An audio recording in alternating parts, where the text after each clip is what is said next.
Um, my day job is a Deputy Regional Forester for the U.S. Forest Service out of Denver for the Rocky Mountain region.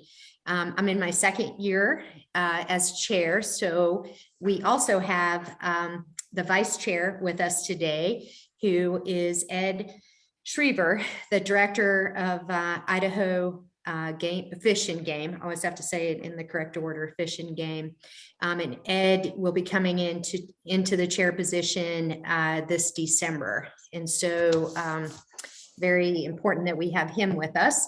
And so that's a change since our last meeting, formal meeting that we had. And then we also have another change. I'd like to welcome Don Stryker, who's coming in as a North Cascades superintendent, park superintendent. And so Don is a change from the last official meeting that we had as well. So I'd like to welcome both gentlemen in, and important that especially that we have Ed with us today.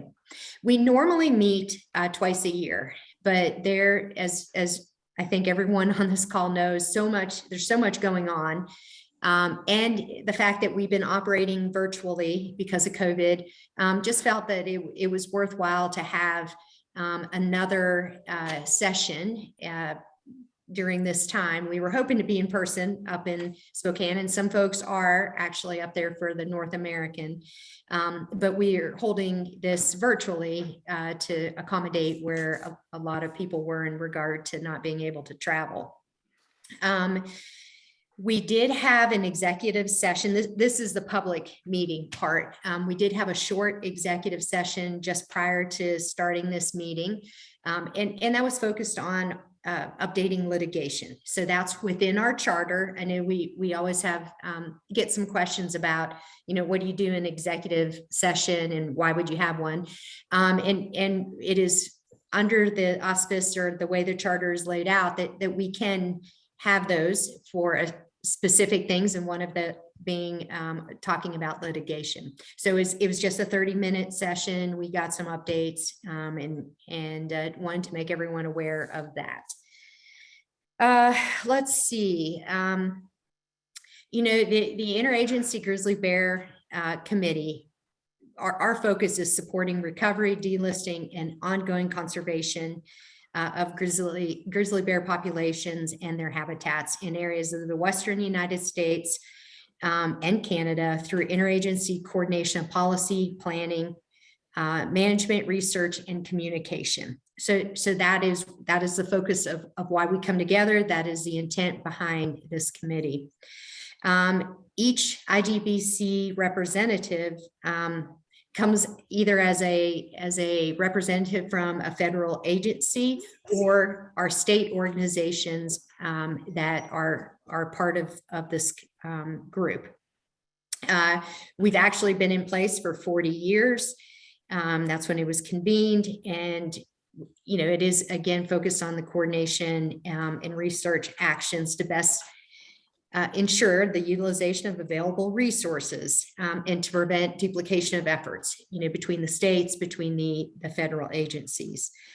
Today, we have actually some pretty important topics, again, why we broke the norm and added this meeting into the year.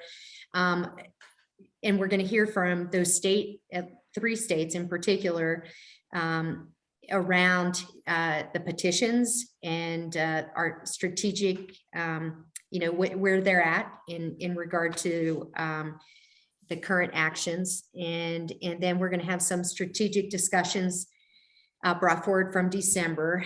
Hopefully by the end of the day, we'll have a plan for action leading up to our in-person meeting this summer, June or July, depending on where we settle on the dates.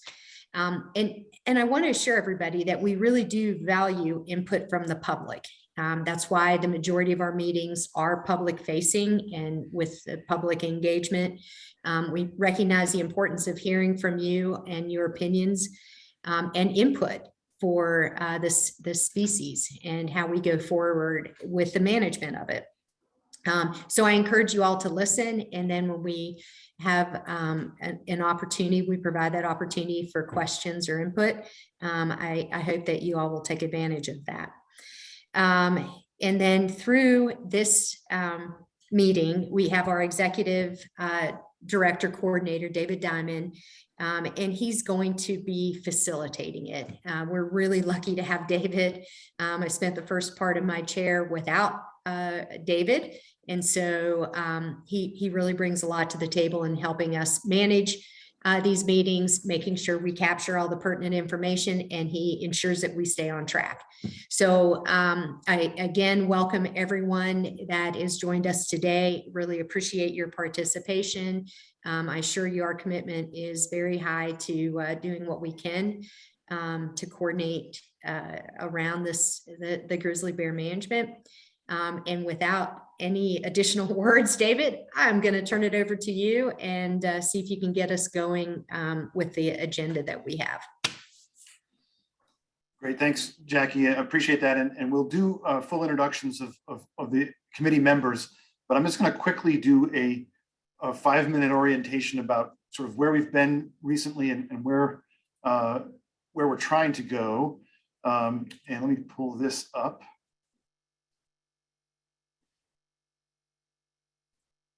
So again, we'll have the agency updates from each of the executive committee members. And then the reason we have this additional meeting here in March as opposed to June, December, is we're at this period of crossroads for the species. And we have this mission that we all are committed to: recovery and delisting and ongoing conservation. And so there's a need to look at our priorities and what resources we have as this group, the IGBC, versus all the ongoing and terrific work that each individual agency is doing. So with recovery, we clearly have come a long way. It's a conservation success story with much credit due to each of the individual agencies involved. On delisting, we have uncertainty. We have delisted Greater Yellowstone twice, and we have relisted Greater Yellowstone twice. So in the agency update portion, we will hear some significant news and updates from Wyoming, Montana, and Idaho, and also from each of the other members in our group. So the question then is on ongoing conservation. Historically, as Jackie said, this group has worked to coordinate federal and state management and research.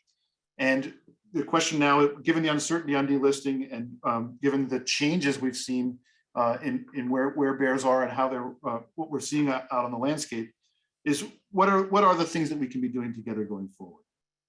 And we've already started that conversation in the last several meetings.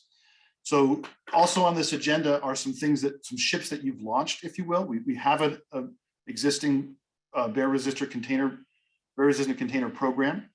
We have a Bear Smart working group that's going to be giving you an update about a very specific new initiative for the IGBC. And then, as Jackie mentioned, we need to nail down what our plans are for June.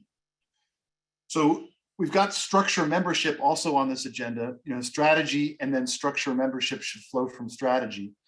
And I guess I will note, as coming into this group as your executive coordinator, the structure and membership of this group has been extremely consistent over time.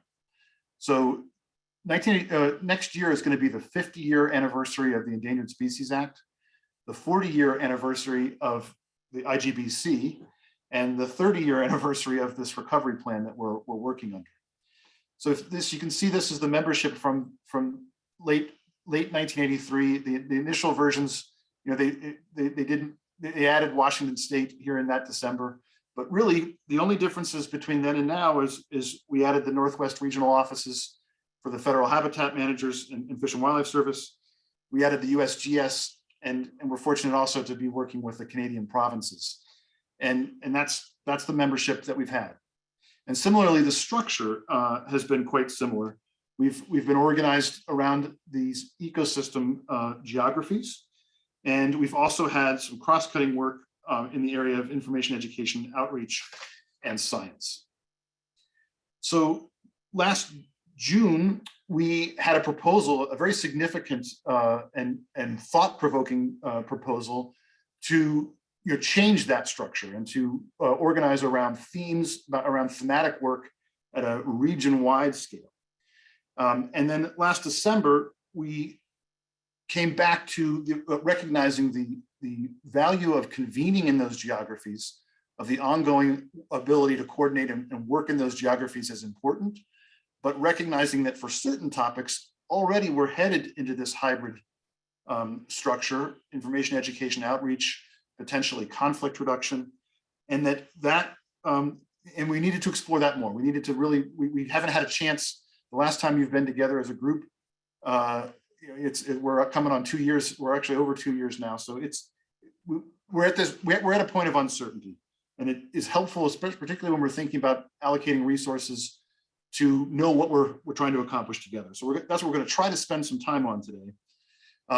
And I realize we're time constrained, and I realize that this would be much easier in person, but you should recognize this is the overarching goals that you'd had since back in 2019.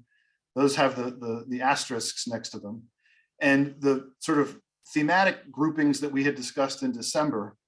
And what I'm going to ask you to do when we get to this portion of the agenda is we're actually going to all go into a Google document together. So I know Montana staff have a hard time accessing Google from their office, and I apologize. So we'll have to work through that and see if this works. But I need some way to get feedback from this group about priorities to then feed into the conversation about, and then which partners maybe need to be brought in, and which structures make sense to do some of this work in. So that's what I had here as the kickoff. And what I'd like to do now is move to the agency updates.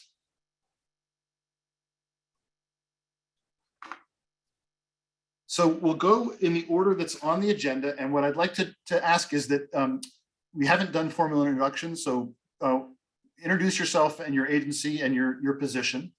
And then you have about 5 minutes. I'm okay. There's a lot of significant news here to report. And if things go a little bit longer, and if things have discussion, we'll try to work with that. But Rick is turning his camera on. So we'll start with Rick King from Wyoming Game and Fish. Yeah, can you hear me, David? Sure can. All right, well, good afternoon, everybody. I'm Rick King, Chief Game Warden and Chief of our Wildlife Division for the Wyoming Game and Fish Department.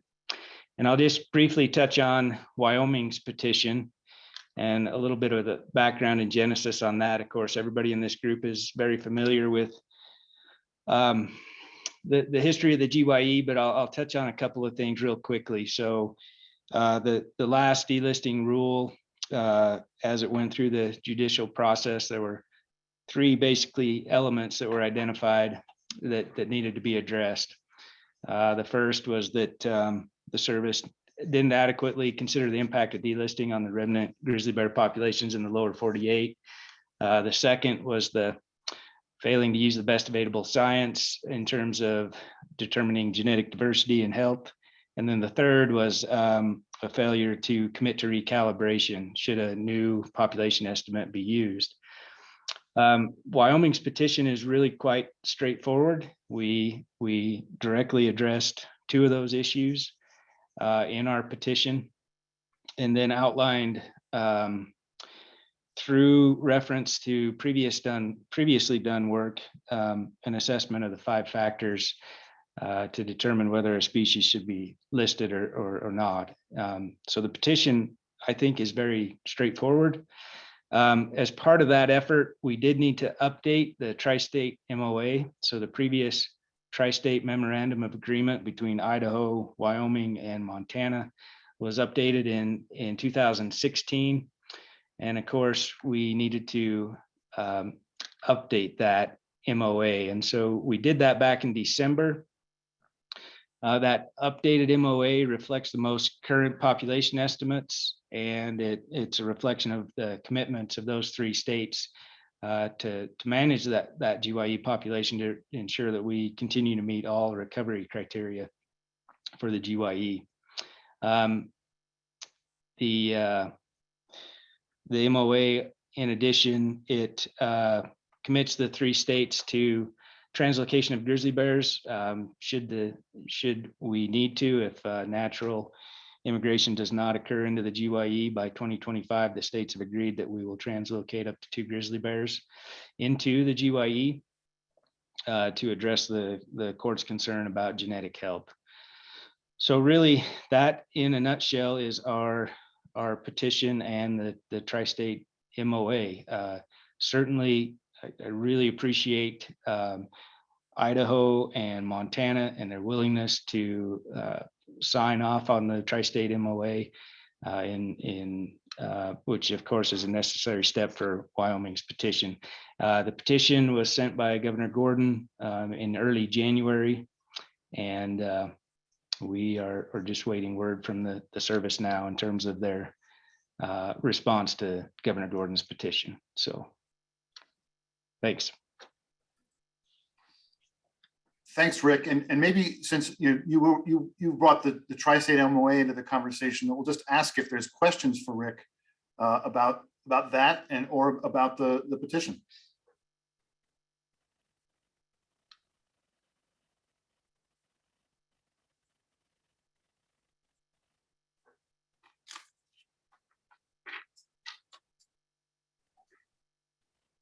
Okay, well then next up, Ken McDonald from Montana Fish, Wildlife and Parks.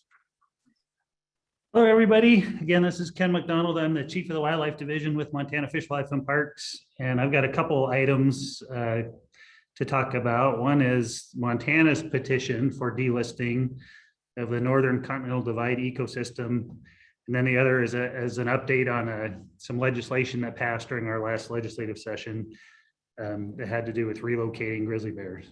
So the petition that we submitted, it came from the state of Montana with approval of the governor, and it has kind of two components. The first component makes the case that the NCDE is significant and discrete, and therefore meets the requirement to be a distinct population segment, which is one of the entities that can be listed or delisted.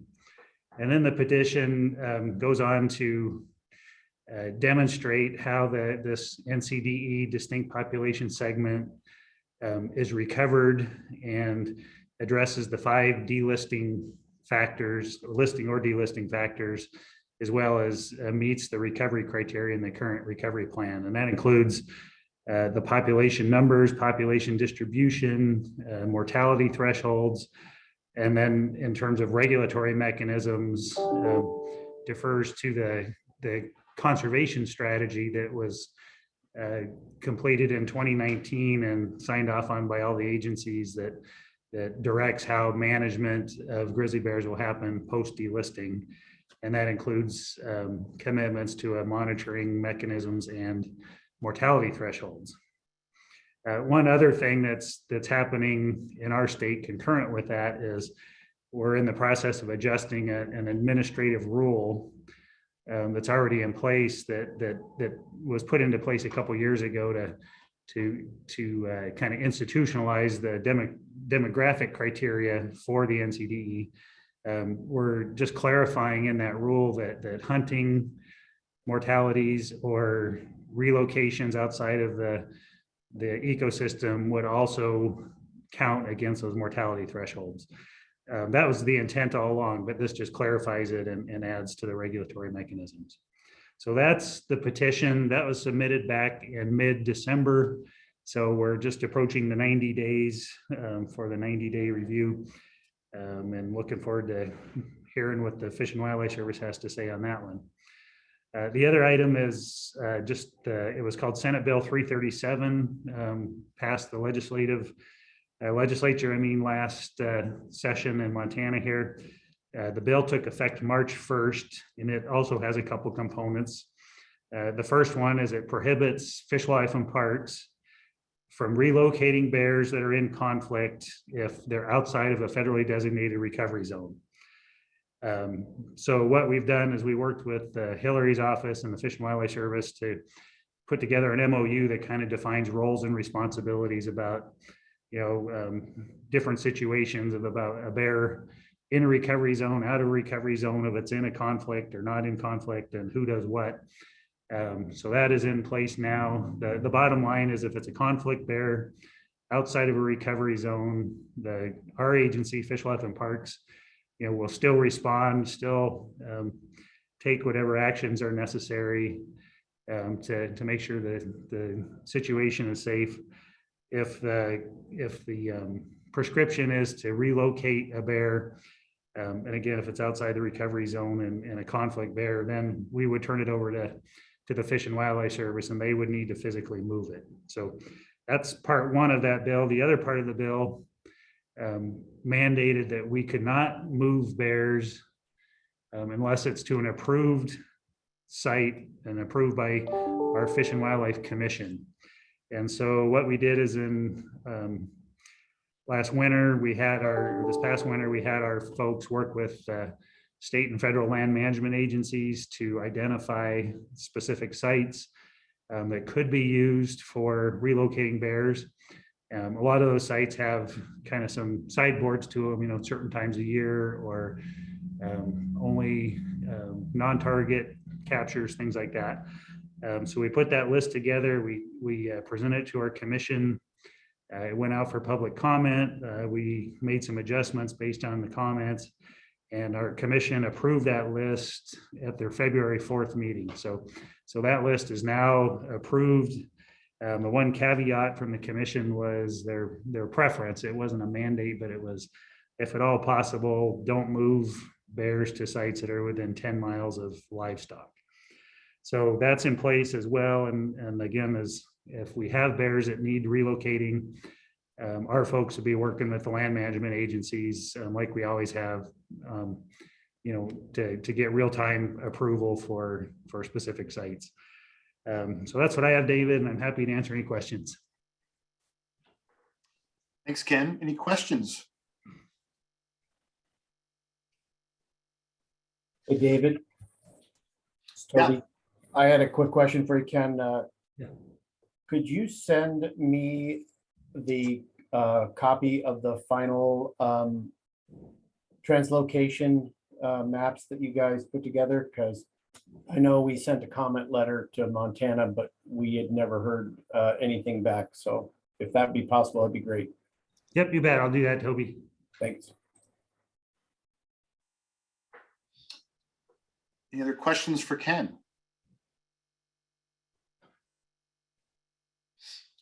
Okay. Next up is Idaho Fish and Game, and I believe Director Schiever is with us. Director Schiever. Thank you, David. Following suit, last but not least, from the states, I hope. A brief introduction. Ed Schiever, Director of Fish and Game Department. I have sat on the executive committee of IGBC previously on behalf of Director Moore when I was his deputy, following Jim Unsworth, who was deputy ahead of me, who went to Washington as the director and sat on IGBC in both his role as deputy director at Idaho, and then kind of carried that chairmanship over when he moved to Washington. So nice to be back. I thought with upcoming transition to the chair position that it would be fitting for the director to represent in that time and place. So bear with me as I get back on in the saddle and on the learning curve, but rest assured that Toby is going to provide staffing to me. So hopefully we won't miss a beat. Toby is arguably our preeminent grizzly bear expert within the Fish and Game Department at Idaho, and he's going to stay plugged in on my staff.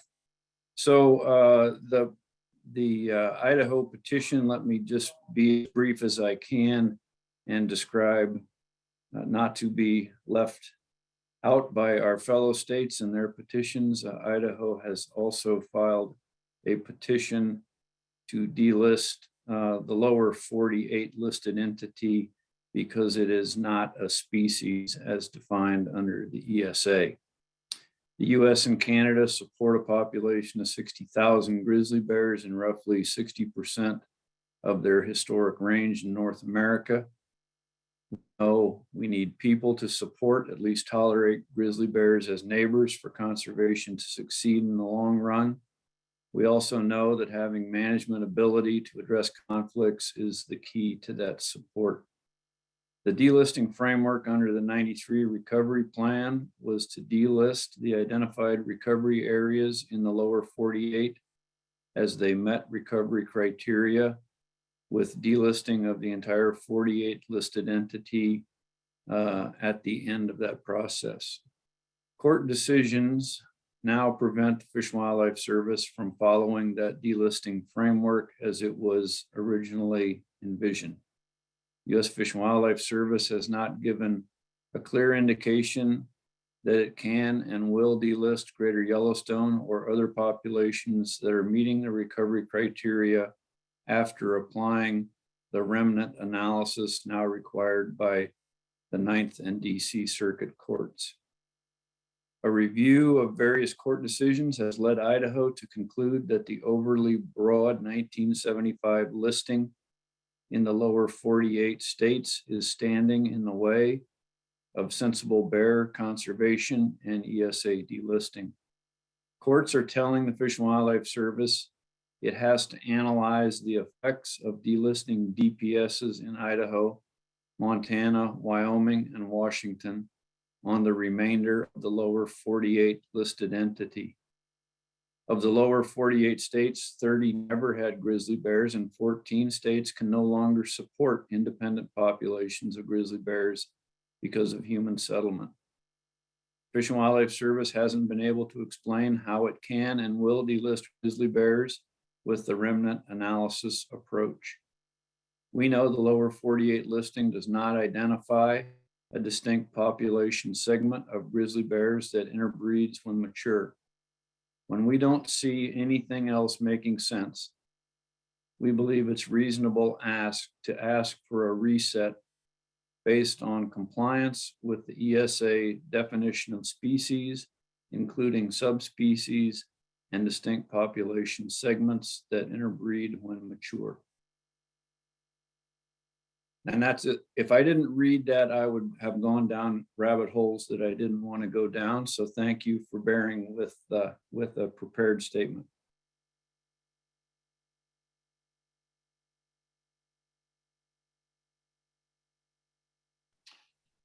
Okay, any questions for Idaho?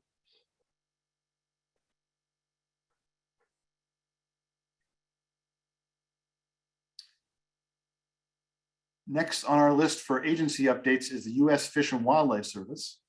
And I believe Hillary Cooley is going to be giving that update. Hillary. Thanks, David.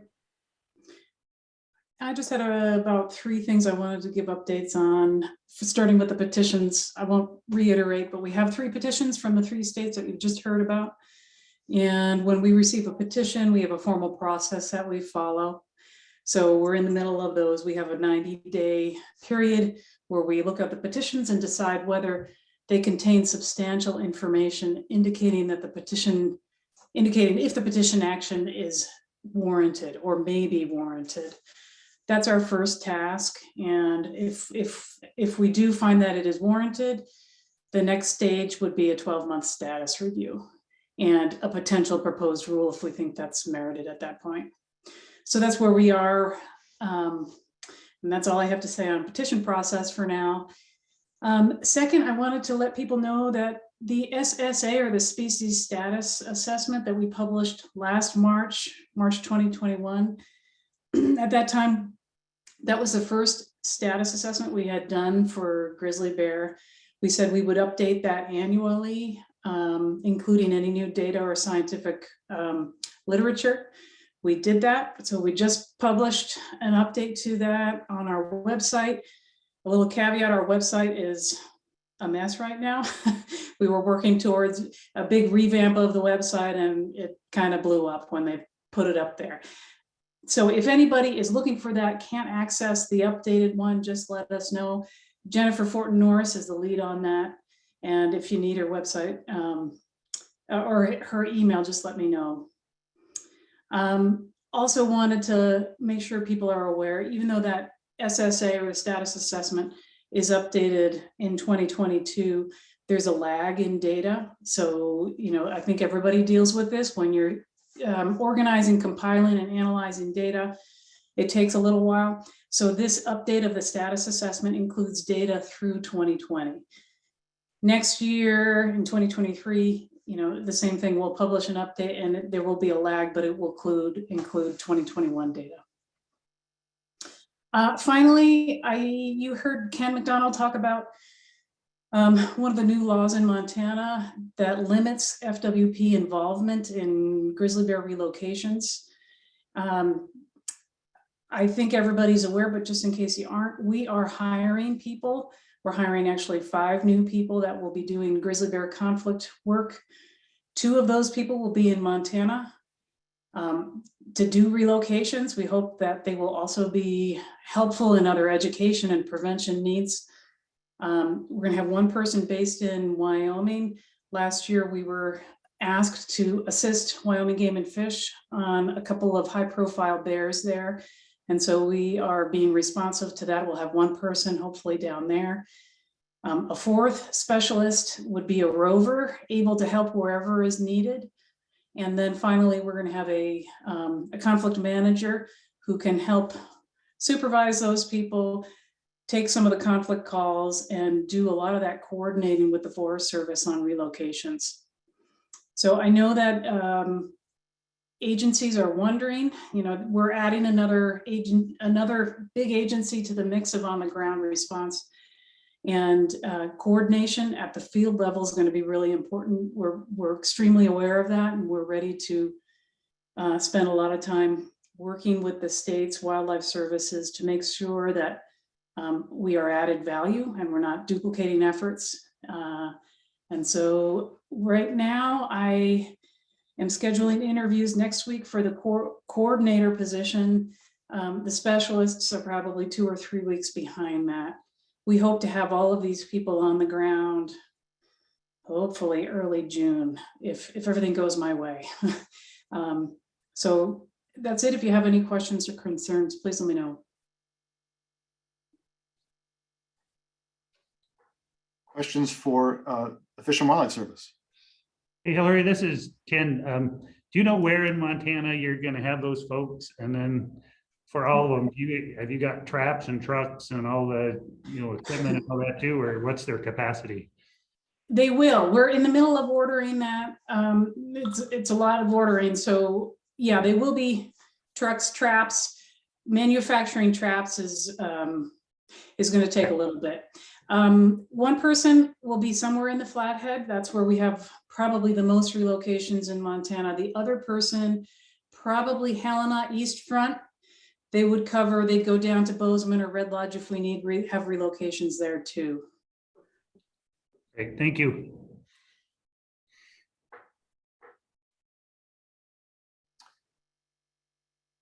Any other questions for the service?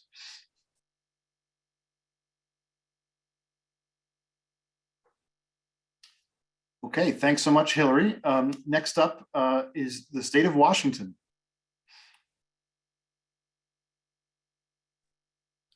Hi, David. Can you hear me? We can hear you. All right, I'm trying to make my video go. Hey there. Let's see. I would say relatively less to report from Washington than from the other states. We continue our work in outreach and education, focused on, you know, landowners up in the Selkirks, and have some events scheduled in May, partnering with Defenders Wildlife and the Kalispel tribe. And that's kind of the summary for right now, a little bit quiet right now. Great, thanks, Hannah. Any questions for Hannah? Okay, we'll shift to the provinces in Canada, and we'll start with British Columbia. Hi, good afternoon. Michael Murwash, Acting Director, Wildlife and Habitat Branch with the province of BC. A quick update, a little bit on current status of grizzly bears in the province. They are still recovering and expanding their ranges in parts of BC. We're anticipating and seeing some increasing conflicts in areas like the Okanagan and the Caribou ranching belt. Salmon declines along the coast of BC have also been significant, and they're certainly affecting grizzly bears.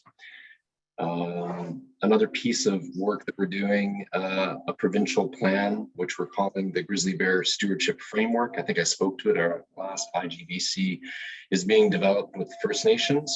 There's a draft that's close to being shared with stakeholders in the public, and we're anticipating that that will go out in the spring.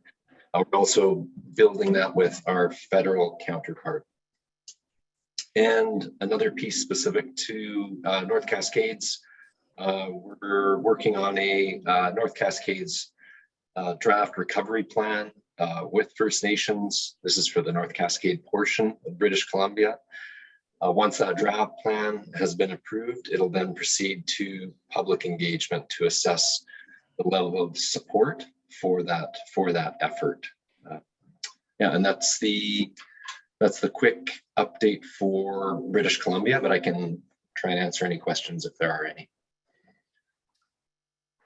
Thank you so much. Any questions?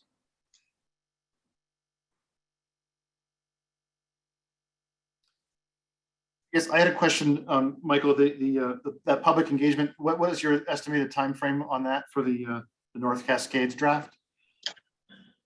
We always put out a date that we anticipate.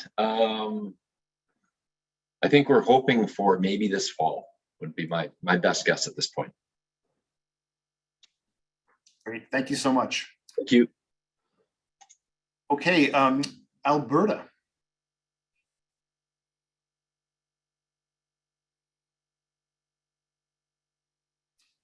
I think you're still on mute, Paul. Yep, There you I'm still go. on mute. Hi, everybody. My name is Paul Frame. I'm the provincial carnivore specialist for the province of Alberta, Department of Environment and Parks. Quick update from here. I don't know, last time I participated, if I had mentioned that our provincial grizzly bear recovery plan had been approved by our minister, which was very exciting. That was like 5 years in the works of getting that approved. It had been completed for 5 years. So that got approved, and we're working on implementation. Last fall, we started an update on our species status report for the grizzly bear. It was 10 years since the last report had been prepared. With these reports are probably similar to the one that Hillary was speaking about. It summarizes and updates kind of the state of knowledge of grizzly bears in provincial or in the province. Reports on habitat state, population status, risks to the species, those types of things. And then it goes to the scientific subcommittee of our Endangered Species Conservation Committee, and they review it and consider any other information that maybe was left out, and then make a recommendation to the Minister of Environment and Parks on the status of the species in Alberta. Right now, grizzly bears are provincially listed as threatened in Alberta. So there's been a lot of work done in Alberta over the last 20 years. The foothills, well, it was FRI research is what they're called now. They used to be the Foothills Model Forest, and then it was Foothills Research Institute. But Gord Stenhouse and colleagues have done tons and tons of grizzly bear research. So we thought it was important to summarize a lot of that again, and just consolidate it into one place to kind of give us a picture of what's happening with the species in the province. We follow the IUCN guidelines for statusing species. So I believe that one of the criteria is that we have 1,000 mature individuals to consider them not threatened. And we have about 1,000 total grizzly bears estimated in the province. And then we estimate like 52% of those are mature. So we've got a long ways to go. Status probably, science won't support changing the status, but at the end of the day, it's up to the minister. And so we wait to see what will happen with that. It should be It should be to the minister. I would expect the recommendation to be to the minister by fall. And that'll be exciting.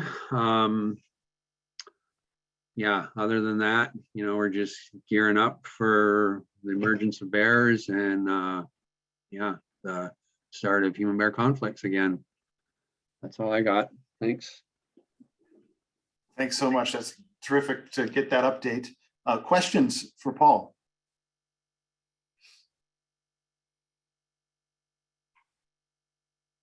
Great. Okay, we'll shift to our federal habitat managers now. So the Forest Service is up next. We've got 4 separate regions represented in our executive group. And so, we'll have each of you introduce yourselves and then try to see if we can, avoid duplication in the reports, but make sure we hear what's going on in all the different regions of the Forest Service. Maybe Jackie, we'll start with you. I had a feeling that was going to be me. All right, so Jackie Buchanan, Deputy Regional Forester for the Rocky Mountain region. So of course, my purview or oversight is on the Shoshone National Forest, part of the Greater Yellowstone ecosystem and the bears up there. So, we're focusing similar to what others have said around communication, public awareness, communication with the folks living with the bears, and then gearing up for how to deal with them. When, as they come out and we start to have interaction and just being prepared to work with our state partners as best possible to, take care of the bears and take care of the public and take care of the folks in that area, living amongst the bears. So that's it. Nothing, no big changes or shifts for us, David. Great. If I could then ask Region 1. Hi, good afternoon, everyone. Melanie Glossa. I'm one of the Deputy Regional Foresters in Region 1. That's out of Missoula. And, I think I don't know that I have anything in addition to add to what Jackie said. So thank you for the time, though, David. Great. Good to see you, Melanie. Region 4. Good afternoon. I'm Deb Olson, Deputy Regional Forester in the Intermountain region out of Ogden, Utah. And not much to add beyond what Jackie indicated, except that Tricia O'Connor, the forest supervisor on our Bridger Teton National Forest, has announced her plans to retire. She'll be retiring in June. She's been an active member of the Yellowstone subcommittee. Thanks so much, Deb. Okay, Region 6. Hi, good afternoon, everyone. My name is Jackie Gross. I'm the Assistant Director for Natural Resources for Region 6, which covers both Oregon and Washington. And I'm really grateful as a relative newcomer to the IGBC to be part of this committee. Looking forward to working with everyone on this committee. And with that, I will yield my time as I don't have additional updates to share today. Thank you. Great. Thanks so much, Jackie. Okay, and any questions for the Forest Service? We'll shift then to the National Park Service. So I know we have Jennifer Carpenter. Jennifer, it doesn't look like I'm looking for Don here and I don't see him. So maybe you can tell us how things have changed here for the Park Service. Or in flux, right? Let's see. Can you, first of all, can you hear me okay? Yes. Okay. I can't speak for Don. I haven't talked to him, so I can't give any updates about his part of the world. I can only speak to the National Park Service relative to Yellowstone Glacier and Grand Teton National Park. And we've got emerging bears, which I'm sure you all are having those too. And we are gearing up for the onslaught of visitors in our national parks and hiring seasonal bear management staff to assist with all those issues that come along with increased visitation and conflict management in our national parks. We are also, I am also working with the Forest Service and Fish and Wildlife Service on finishing up the habitat standards for the Yellowstone ecosystem conservation strategy. I think those went out for public review at the last YES meeting. We have another YES meeting coming up in April where we'll be voting on those relative to the conservation strategy. And so we're just finalizing those habitat standards through the YES subcommittee. That's all I've got. Thank you. Great. Thanks, Jennifer. And yeah, so Jennifer mentioned Don Stryker. He's the superintendent at North Cascades and will be coming on to our committee. He serves, on the North Cascades subcommittee, which is chaired by Kristen Bale, but is also going to be representing the Park Services. And the names of the regions I can never remember, but what used to be the Pacific region of the Park Service. So we'll look forward to connecting with him. And next up is BLM. Yeah, thank you, David. I'm Mike Philbin. I am the Acting Associate State Director for Montana Dakota's BLM. And we had a couple of leadership changes at the end of last year. John Melhoff, our State Director, retired. So Teresa Hanley is currently our Acting State Director. And again, I'll be the Acting Associate State Director till the end of the month. And at that point, Scott Haight from our Eastern Montana Dakotas District will come in as the Acting Associate. And the only thing I have to report is that Chris Boone, our state T&E lead, is working with Katie Stevens, our Western District Manager, to work with Idaho, Wyoming, and the Montana Dakotas to come up with a consistent food storage order for the BLM. It appears that it's very close to what was developed by the Forest Service. There are a couple of little differences, but I think we're on our way to having a food storage order for BLM. So that'll be a big move forward for us. Thank you. That's it.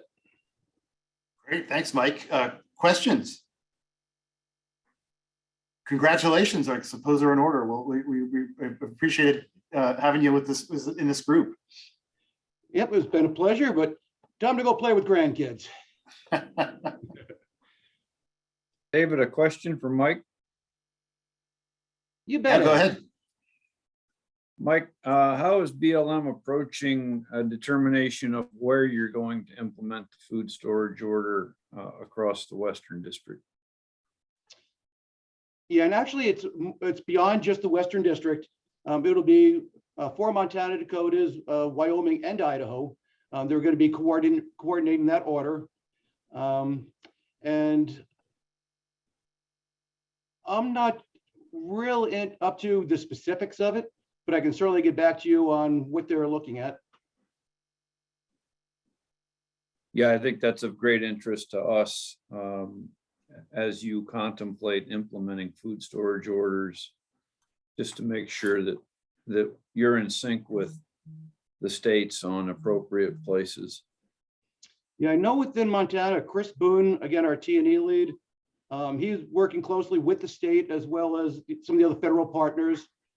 And really at the point right now, it's just making sure that we're consistent. We don't want to have, Wyoming, Idaho, Montana, Dakotas being any different than they need to be.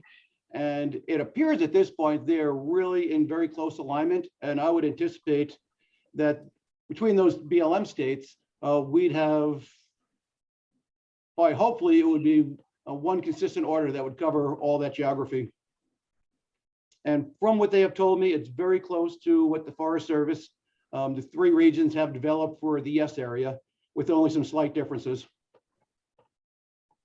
Yeah, so it's one thing to have a consistent order. It's yet another thing to implement that everywhere in a broad scope.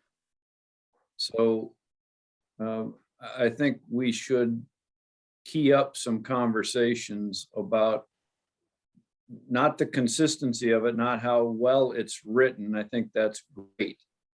But there are places where it might not be appropriate to implement a broad sweeping food storage order. So we would, at least Idaho would appreciate some conversation with BLM before you roll that out. Yeah, that would be great. I will let Mary Diversa out of our Idaho Falls office know that interest and make sure that you are coordinated with.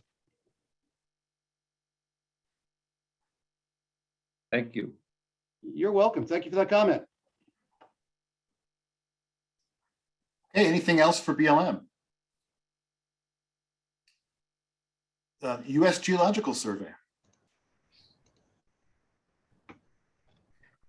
Thanks, David. Claudia Regan. And trying to get my camera on, but it's not working. So Claudia Regan, I'm the Center Director of the Northern Rocky Mountain Science Center. And I see that the camera is like allowing a little slit. I don't know. I always have IT issues. And David, I don't have, I really don't have anything new to report, so I can give you your 5 minutes back. Okay, thanks, Claudia. What I'd like to do, we have, in addition to the executive committee, who I think we've now recognized and introduced, we also have our 5 subcommittee chairs. So I'd like to take a minute and have them introduce themselves. They will be part of this strategic conversation. So maybe we start with the Bitterroot ecosystem. Just introduce yourself, which agency you're with, and yeah. Good afternoon. My name is JJ Tier. I'm the regional supervisor in the Glossa region and chair of the Bitterroot subcommittee. So, great, thanks, JJ. North Cascades.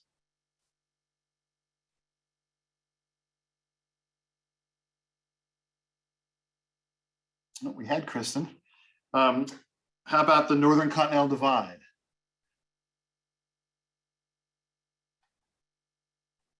Okay, and then Selkirk Cabinet Yaak. Thank you, David. Ben Connard with the U.S. Fish and Wildlife Service, Montana Ecological Services Office. I serve as the acting office supervisor and chair of the Selkirk Cabinet Yaak subcommittee. Thanks. Thanks, Ben. And finally, Yellowstone. Good afternoon, folks. I'm Jim White. I'm a regional supervisor in Idaho Falls for Idaho Fish and Game. I chair the S committee, and I've been doing it for about 2 years now. Thanks, Jim. So I guess as we conclude the sort of introductory remarks, the agency updates, any additional thoughts for the group?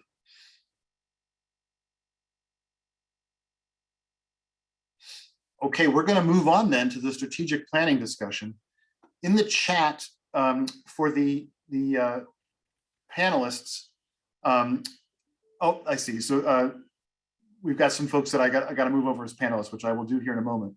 But what I really need to make sure, and this is sort of like an experiment here, trying to do this in a virtual setting.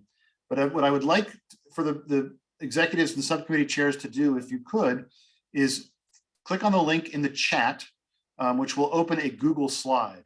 Now, I know that some agencies have a hard time accessing a Google document from their work computers, and we'll work through that once we figure out. My hope is that most of you can get into that document, and that's where we'll pick up here with our next agenda item. So I'm going to give everybody a minute to do that. Are people finding that they can, that it's working? They're able to click through?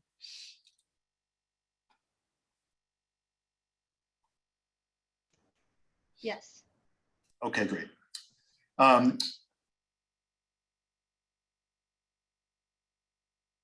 okay, yeah. Yep, everyone can get in there. Great. Okay. I'm going to give everyone just a minute to take a look at that again. It should look familiar. It's the basic strategic, what we're called the overarching goals. They're sort of binned into these themes. And I'm going to share my screen, and we can all sort of interact with this at one time, and we'll see if it's not totally chaotic.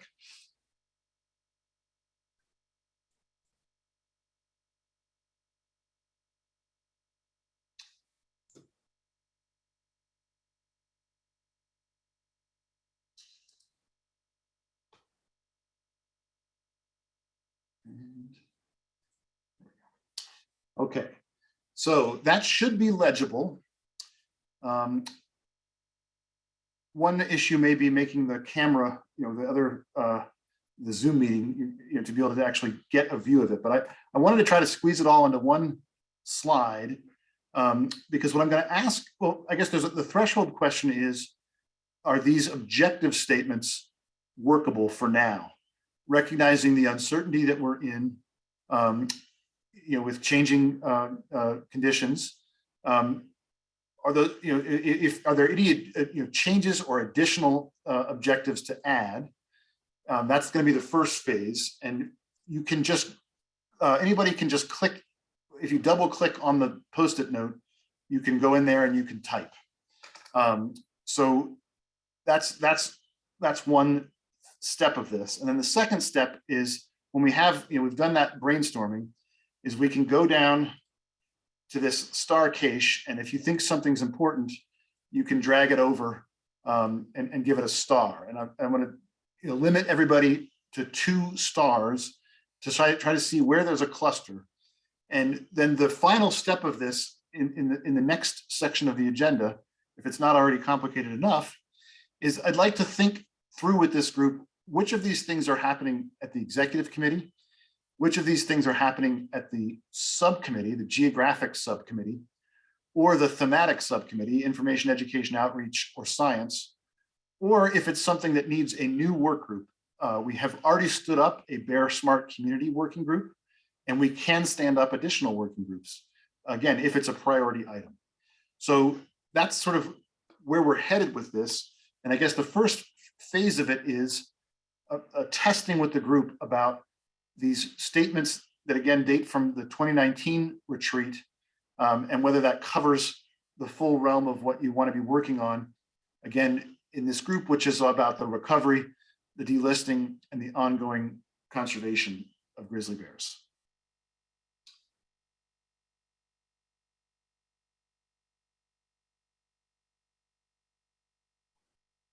So have I confused everybody?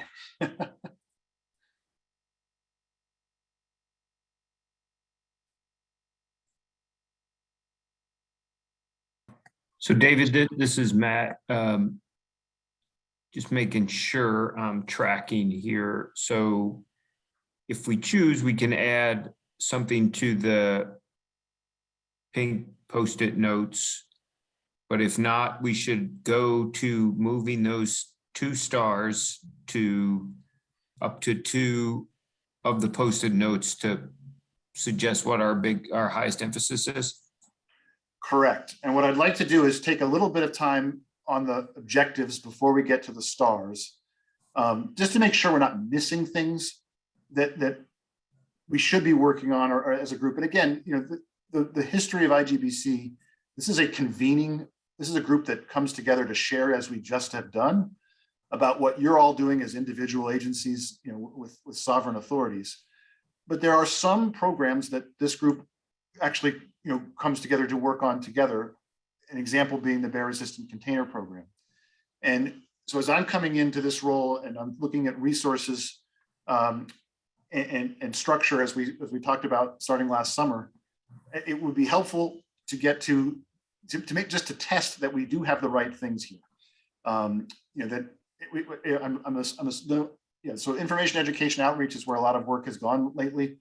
Conflict reduction, was a conversation that you started as chair, Matt, when you sent that letter out to the subcommittees, and then you've now had several reports back on conflict reduction, and that work is still ongoing in subcommittees. So things like food storage order that we just heard about, that's being worked on in the Greater Yellowstone. There's other pieces of this happening in other subcommittees. But so you are the executive committee, and what I've heard in talking to many of you is you want to have a sense of giving that overall direction to this enterprise, so that when the subcommittees are coming back with things, it's because you know why they started working on that, and it fits with your overall goals.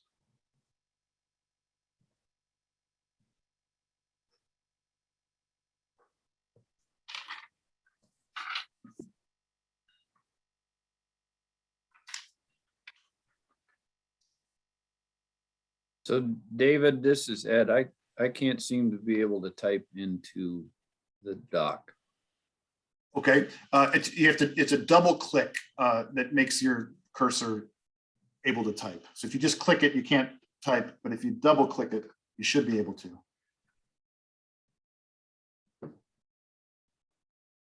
But this is a problem. If somehow the settings are keeping people locked out, then this isn't going to work. So if someone could try and type something, that would tell us that we're live.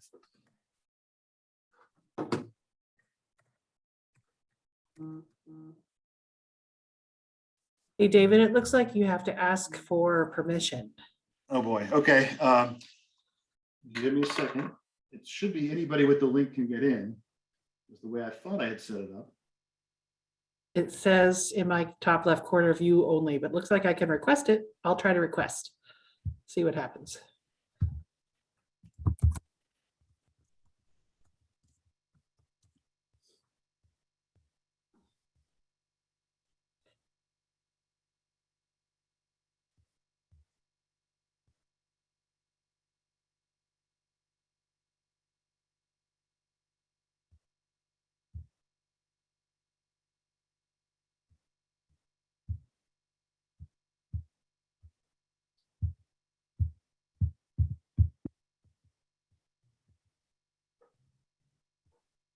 Okay, I think I've made the proper change, and now if someone could try and type, hopefully, fingers crossed.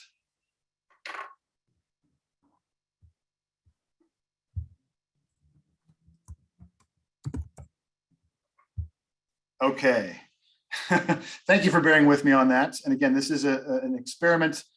We're hopefully going to be back with flip charts and being able to interact in person in June. But I wanted to take this opportunity because we were getting proposals on structure and membership, and I felt like it was important to make sure that our top level shared priorities are driving things. So someone's already moved a star over to livestock, which is great. One thing that would be helpful, and again, I'm putting everyone on the spot, and what we may have to do is follow up some of this by email, is those categories underneath, so under conflict reduction, we've got a very good overall statement about the need to identify trends and support effective preventative measures to reduce conflicts. So what someone is doing is adding some words there. What does it mean for under data? Like, how do we identify a trend? What's the source of that information? Is there any work that needs to be done that's coordinated through IGBC, as opposed to the work that the states already do in tracking and reporting, as Wyoming's report just came out on conflict.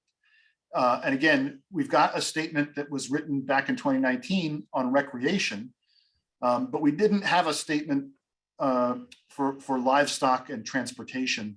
And if we're going to be putting resources and work towards it, it'd be nice to know, okay, as an executive committee, what is it that you would like to see this group make progress on? And just give it some of that, almost like a SMART goal, measurable and achievable in some concrete. So I appreciate the anonymous hippo that is putting some words there on data. And then I will say the Bear Smart communities, that has shown up, obviously communities were one of the categories under conflict reduction. It's also an identified goal of our IE&O subcommittee is developing material that can be used by communities. So I'm starting to get some feedback, which is what we're looking for. I want to make this thing really messy. The idea is that this is a brainstorming session. We're going to keep iterating on it at future meetings. And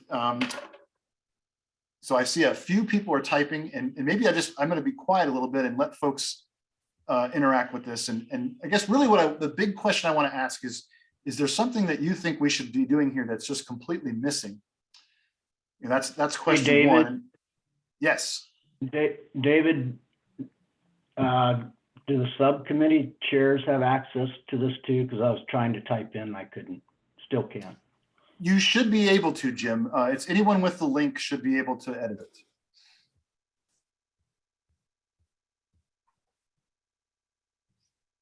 Not working. Yeah, this is Ed. I still don't have access. I double click and it just toggles back and forth between full screen and partial screen. Okay, what I'm gonna do is I'm gonna share the link again. I'm gonna pause the share.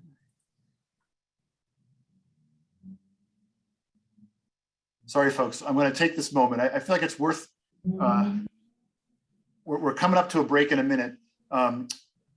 But I'd like to give folks a chance to get their stuff in here. So I'm gonna stop sharing my screen. I know people are actually actively typing.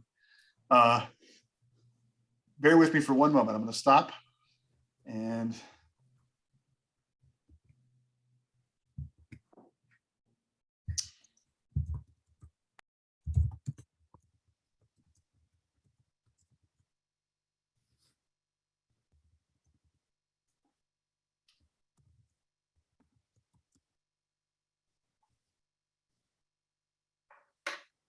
okay, I'm resharing it.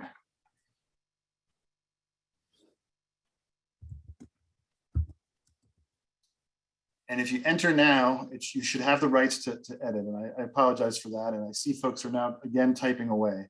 So let me bring that back up for the folks. Oops.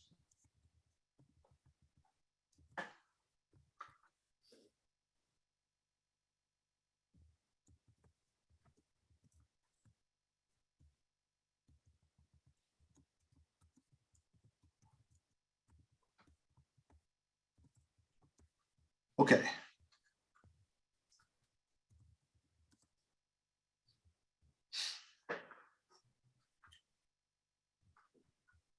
So if it gets too chaotic, we can, if you've got statements, you can just put it in the chat.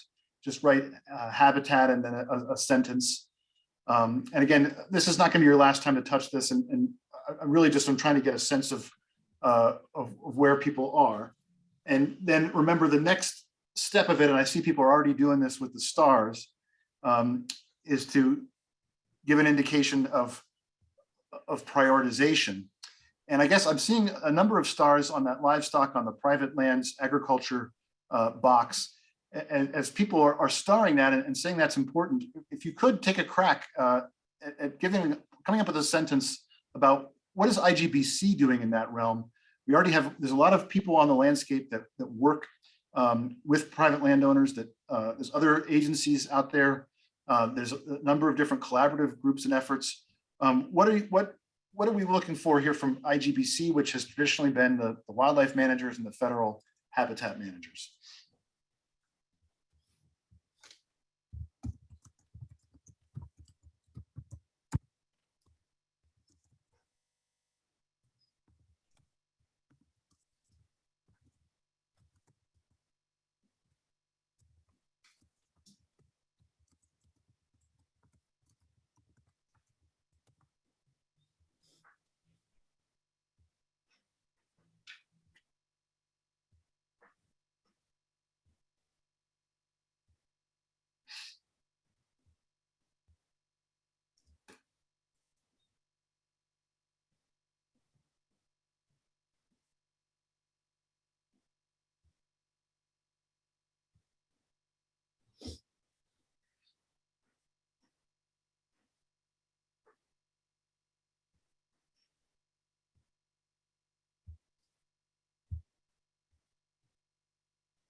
Okay, the typing is slowing down and the space is disappearing.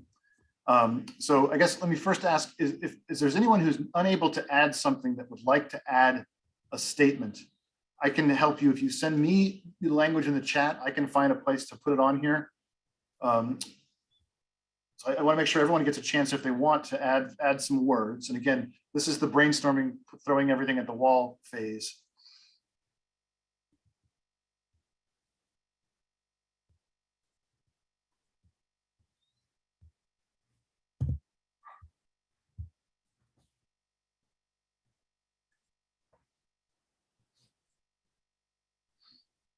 Okay. So then maybe what we'll do is try to look at some of the additional wording and make sure that it's clear when people are adding things and why they're adding them in the column that they are adding them. So we already, and also appreciate folks are already starting to move stars over, which is giving some sense of where things might be resonating for further efforts. So where should we start? Habitat and science are sort of the most long held established. The conservation strategy strategy approach is underpinned by securing habitat and accurately monitoring and doing that research. And so the overarching goals that we had at the executive level were sort of pieces of that, but there was a recognition that much of that work was happening in subcommittees. So I'm interested to see so many new additions there and underneath habitat and science. Maybe is there someone who's added some words under habitat that wants to describe what they think we need to be looking at there at this executive scale?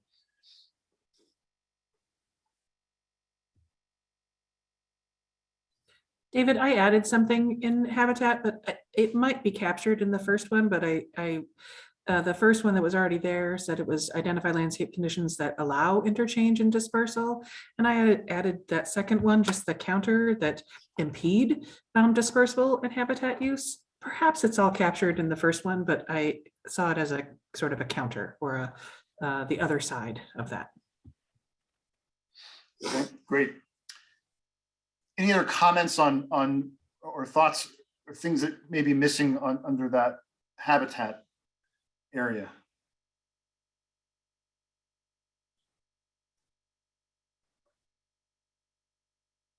Okay, we'll have to come back to that one, I think. Seeing quite a bit under science as well of sort of not just population monitoring, but additional pieces as well.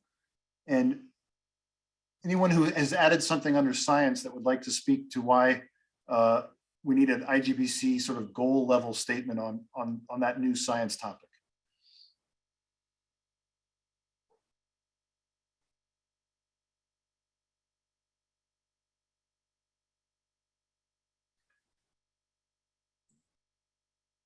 So David, this is Ed, I entered a thing down there about the compatibility of demographic and habitat criteria to resolve. This is not a new thing that Idaho has brought up, the inconsistency with the size and scale of the bear management units in the Cabinet Yaak and the Selkirk compared to what seems to be much more reasonable in considering bear needs and bear biology and size of home range. They're just apples and oranges when compared to the NCDE and the GYE. And it's very much related to our opinion of you can't get there from here with recovery based on those. I've got 4 or 5 different examples of the inconsistency. I don't need to take up time here. I think most of the folks have heard those before, but that's a large issue for us. If that shouldn't be in the science category, I think it does get to the basic biology. So that's where I put it in I put that in science. Thanks for that. And again, we're gonna, this was to try to make sure we just have the right topics and prioritization. And then we are going to talk structure and membership here in a moment. And science is one where the structure is, I even hesitated putting the org chart up earlier. Even in an organization where that operates off of an org chart, that's not exactly how that organization operates, right? And we've had these geographic subcommittees, and then we have science entities and partnerships that actually predate the IGBC with the study team. And there's different ways of coordinating on the science that I'm still learning about. And so I think this is a great topic, again, because you're the executive committee. And ultimately the charge is going to be back out to the geographic subcommittees, to our information education outreach folks, and to our science folks. And that's exactly the kind of thing we would like to raise up. So thank you. Any other comments on science?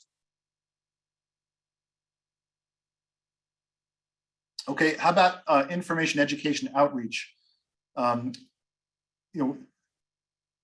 The effective communication across all levels of IGBC, I think that was when they were looking to bring a coordinator on board. And hopefully I've been able to make progress on some of that with things like website.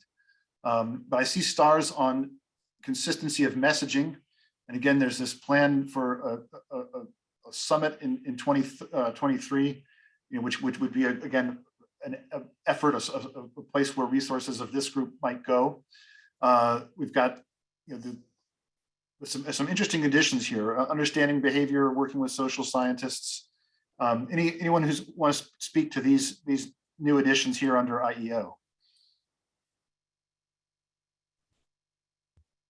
David, I'll just say that I added that one about the social scientists, and maybe I'm sure this has been talked about in this group before. But so much of what we do in conservation is about influencing human behavior, and there's a big body of work and expertise around that. And so I sort of straddled the information, the IEO and science, because I think it's an area that for opportunity. Thanks for that.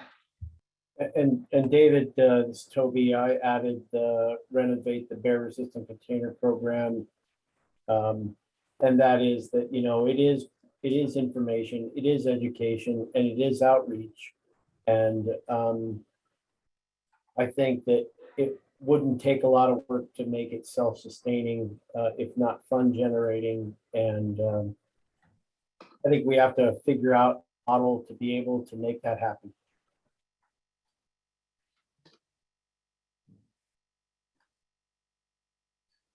Thanks, Toby. I just have gotten, Montana Fish, Wildlife and Parks is not able to access the Google, but Ken sent me a couple of things, and Ken, make sure, I'm doing this on the fly, so help me out, but you want to do, I see where you want your stars to go. You say under science, let's see, be coordinated at range-wide scale versus ecosystem. Sorry about that. So science coordination, I guess, is what you're adding your voice to this idea of coordinating range-wide and across ecosystems. Yeah, that versus, each subcommittee doing their own thing and it not being prioritized against other ecosystems or other approaches. Okay.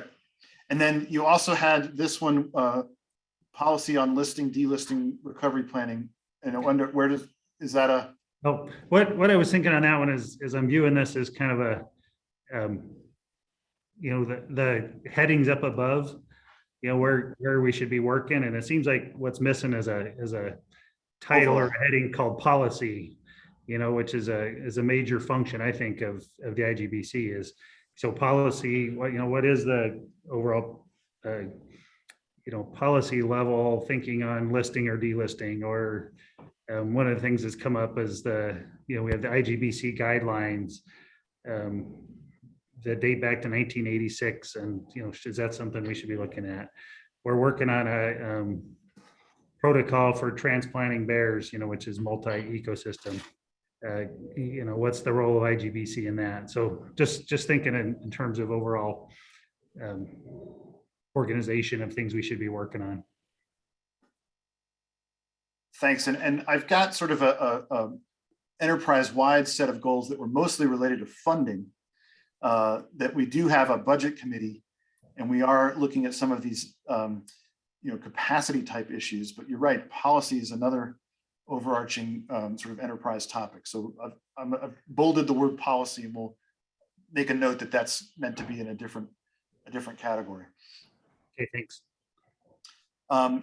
Okay, so what I'll ask then is, if you haven't gone down and grabbed a star and put it on one of these statements, this is a very rough exercise, but trying to inform then the conversation about, we've had this historic structure. Do we want to start any new working groups? Do we want to start look at different ways of working with others on the landscape? And I'm seeing a number of stars under the livestock once again. And again, if folks want to, it'd be nice to know what do we mean when we say conflict reduction on private land or reducing depredation of livestock. What's the way that we can frame that for work through this group, the IGBC and its subcommittees, as opposed to work that's happening elsewhere and has been happening now for some time?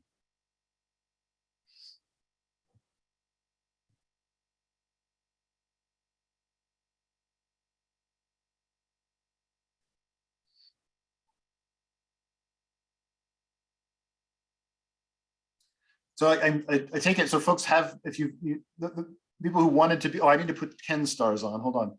Ken, tell me again, well, you have to tell me, I'll look at the chat.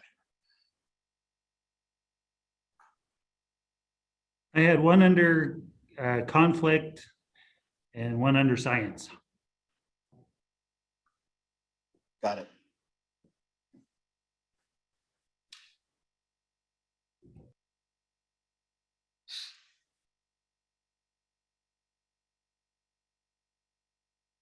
Okay, so have folks sort of interacted with this in the way that you're either had enough or you've got lots more to come? I guess here's what I'm going to suggest. We have a break scheduled, and we're going to take the break. And in fact, I'm going to give you 5 additional minutes for that break. And I'm going to leave this up. And if you want to keep, typing a little bit, that's great. Because when we come back from the break at 4:15, it's going to be more. We'll have to figure out a way that you can see this and each other. But it's back to the conversation about, okay, what ships have we already launched in the near term here? We have very limited resources as a group, and then which are areas that we may want to add, and how might you want to do that with both structure and membership responses? So I guess with that, I'm gonna unless anyone else has a comment here before a break. Because I see people are continuing to type, and maybe you just need some quiet in order to think it through. So we'll see everyone back here then at 4:15 Mountain, 3:15 Pacific. We'll start right at that time, and we'll pick things up. appreciate everyone's patience in working through this. Again, the idea is to get the conversation going.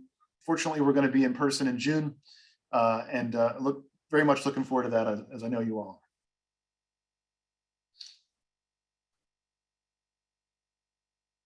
Hey, David, this is Dylan. Hey, Dylan. I need to move on. Can I make you full host and then I'm going to log out and the recording should continue? If not, then this first half will be recorded to my computer and then you can click record once the break ends. Sounds good. If you have any issues though, just give me a call on my cell phone.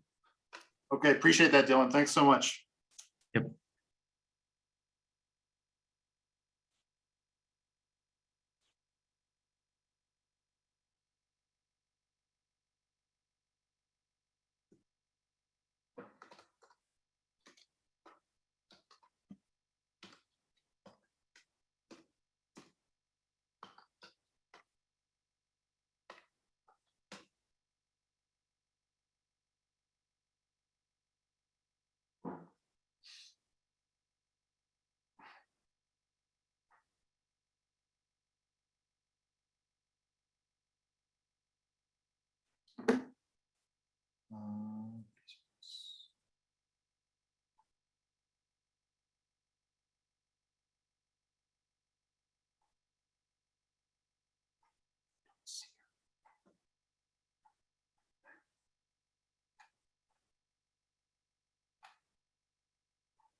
Okay, back from break.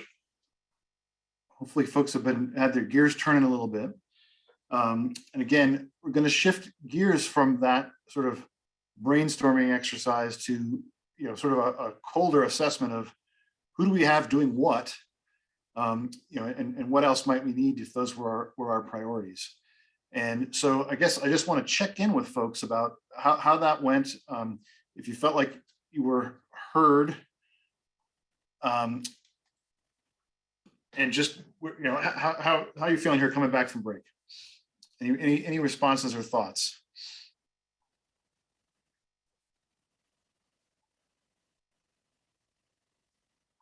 Okay, well, I'm gonna share that document.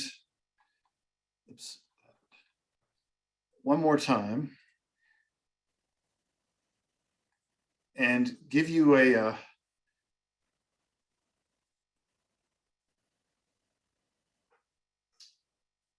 so as I counted up the stars, I mean, first of all, it was useful and interesting, I think, to get these new problem statements, these new topics for collaborative work, and we'll need to sort those and look through those carefully.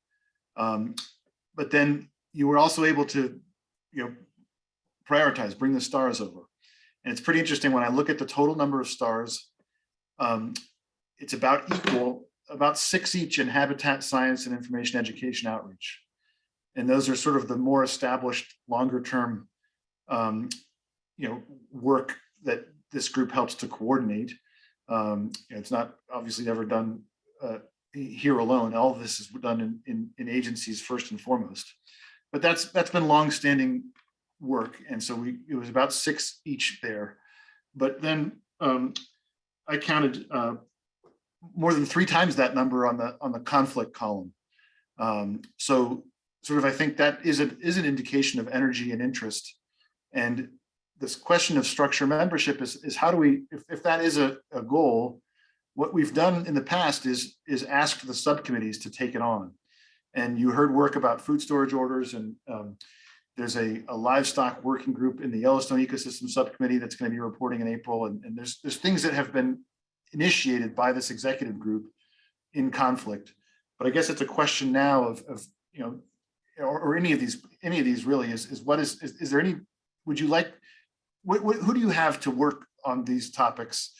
We all are limited, and we all are the same people working on all of these things in many ways. So the executive committee, the geographic subcommittees, the information education outreach subcommittee, the science subcommittee, which traditionally really isn't a subcommittee, it's sort of a collection of the way the science has evolved in the different places, and they do coordinate together. And then we do have, you have stood up some new structures to support this work. You have a budget committee that's made up of executives that working on some of these business topics. You have a Bear Smart community working group, which we're going to hear from in a moment on the agenda. And then the question is might there be some other cross-cutting group that you want to step up and empower? So that's sort of my framing of the beginning. But again, any thoughts or reactions to what you produced so quickly there in less than half an hour, and probably less than that because it didn't work for half the time?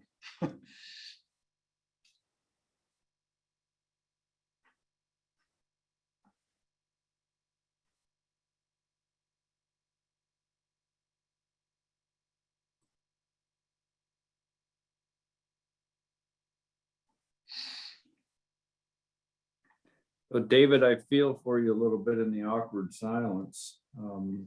I would just have to reflect with the group. I think that that the exercise is informative, but I'm not sure that the random placement of stars is an effective method to prioritize work going forward, other than it being informational.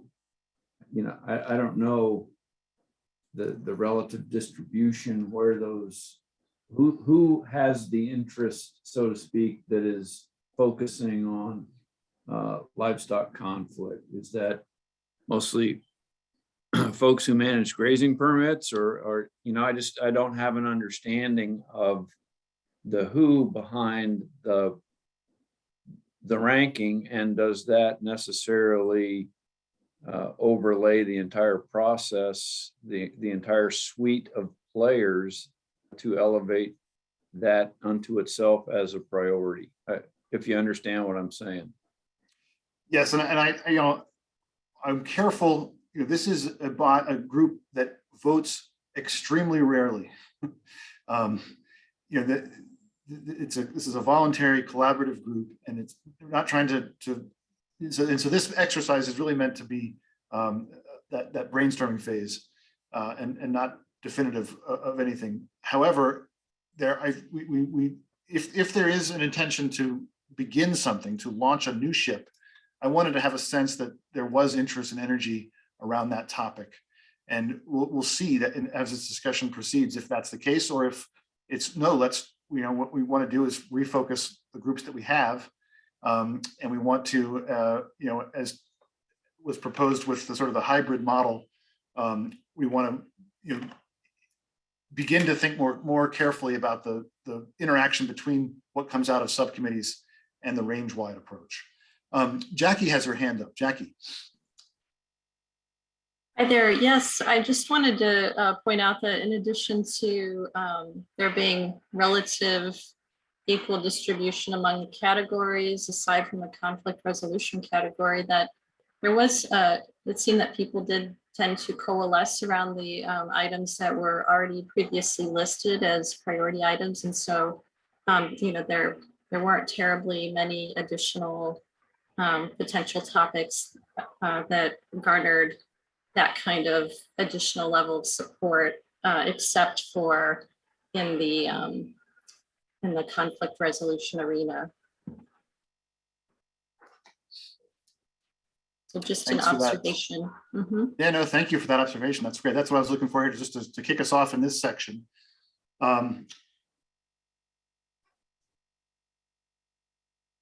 So again, this is, we're constrained by time, we're constrained by the virtual nature of this. But the reason that we wanted to have this meeting was to get ahead a little bit. There was this feeling of things are changing, things have changed. We maybe need to change as well. And so, that was useful for me to get a sense of where the energy of the group was. I know there's overrepresentation there's 4 representatives from the Forest Service, for example, in this group. But again, you're each individual executives that see different parts of this. So this wasn't a quantitative exercise. This is really more directional.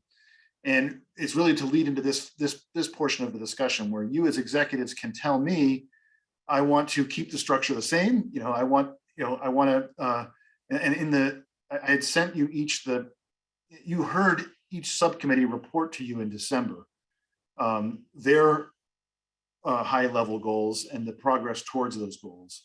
And, you also have the opportunity to, direct or redirect or modify, what we're asking of the subcommittees. And I know that they're listening in this conversation and they're planning agendas for meetings coming up, in the spring and in the fall.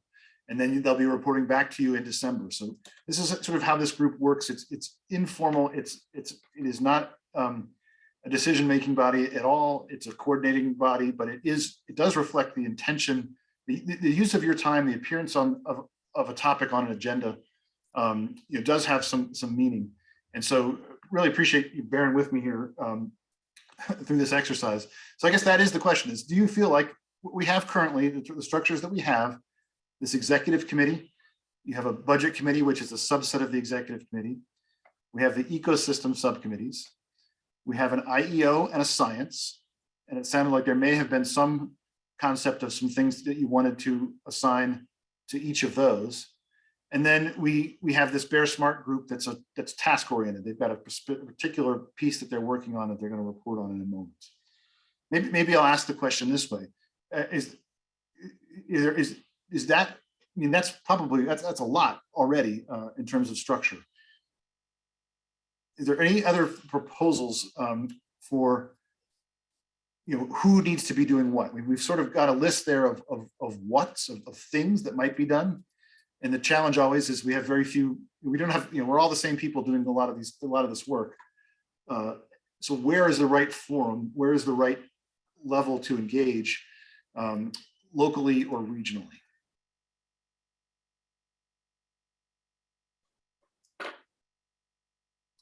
So Jim. Yeah, David.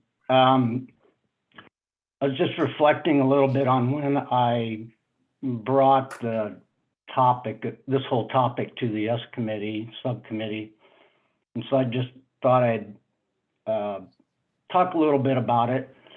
I think that when I brought it up, I wouldn't say that the majority of the members thought that it was a bad idea to take some of these categories and move them to working groups or subcommittees, whatever you want to call it, on a larger landscape level across, more than just in certain ecosystems, like just within the Yellowstone. I think most people thought that it kind of made sense on some of these things. I would say the overriding concern was a concern for a loss of connection locally, whether that be a connection with landowners or counties, or a connection with the 4 or 5 forests that were involved in one ecosystem. And so I was just thinking about that. I think if we're to restructure it all, I think that can be overcome just with really good communication, and probably can be overcome with doing things from a structural standpoint, like having someone out of each of these ecosystems on those groups. But I just thought I'd throw that out, that was an overriding concern, but I think it is achievable to overcome that, however we do structure things. Thanks, Jim. And I think that was a consistent thing we heard from the subcommittees. Kristen Bale, I know you had trouble getting on earlier. If there's anything any thoughts from other subcommittees about that?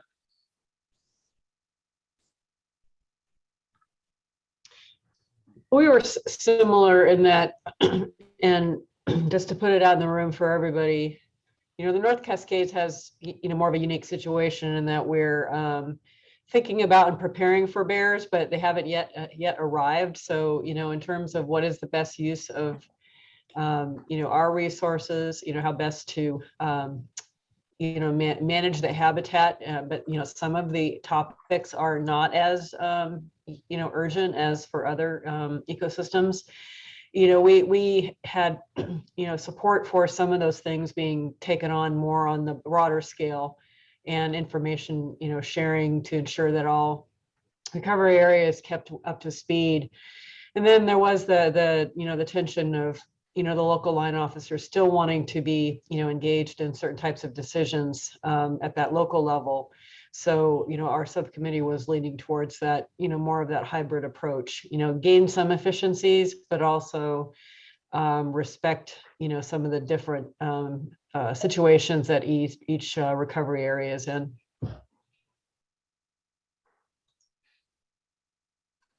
And David, if I could really quick, I think we were kind of in between a little bit between the both. In the Bitterroot, we got a difference of between the Idaho side and the Montana side of the communities, and losing that kind of approach and that personal community feel between different attitudes and different communities would be hard to reach. But I think also JJ, you're breaking up a little bit there. Oh, I'm sorry, I have a bad connection today. So I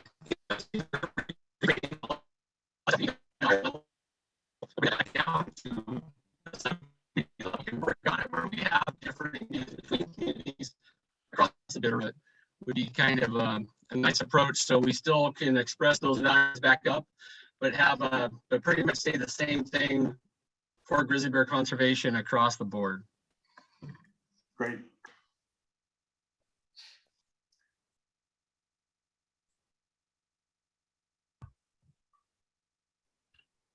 And Go David, ahead, we, Ben. yeah, we basically polled the same type of results that you just heard. A lot of support for local involvement, retention of the subcommittees, a recognition that some issues would be better coordinated between subcommittees, especially science and information education. And then a recognition that some of the subcommittees and their members are not hitting some of the intervening areas where fairs are starting to occupy. And so somehow reaching those intervening areas or bringing additional folks into the fold in some way or form.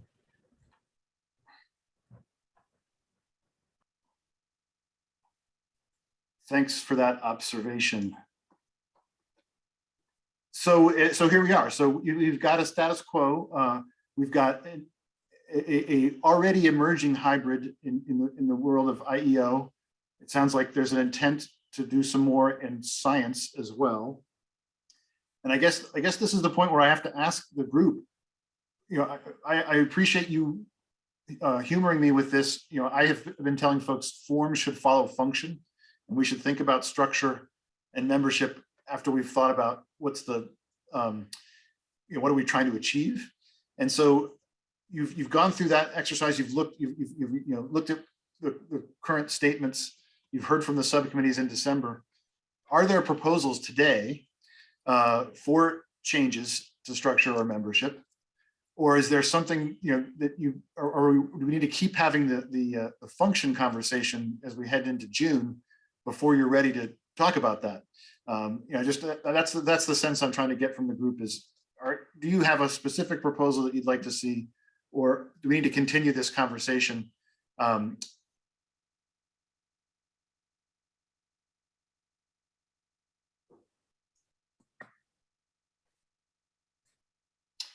Mr. Hogan. David, I don't know if this is the right time to bring this up, but recognizing the comments by Ed and others about the extra stars around conflict, but also realizing that one of our key partners in conflict management of grizzly bears is represented, and that partner being USDA Wildlife Services or APHIS Wildlife Services. They're represented, as I understand it, at the subcommittee level, but not at the executive committee level. And I believe there's an interest on the part of their regional director to join the executive committee. So I don't know if this is, I won't make a formal motion, but maybe just throw that out to see what the reaction is. And then if it's positive, I can make a formal motion to add them to the executive committee, recognizing that probably creates some work for you as the coordinator and having to maybe redo charters or what have you. So.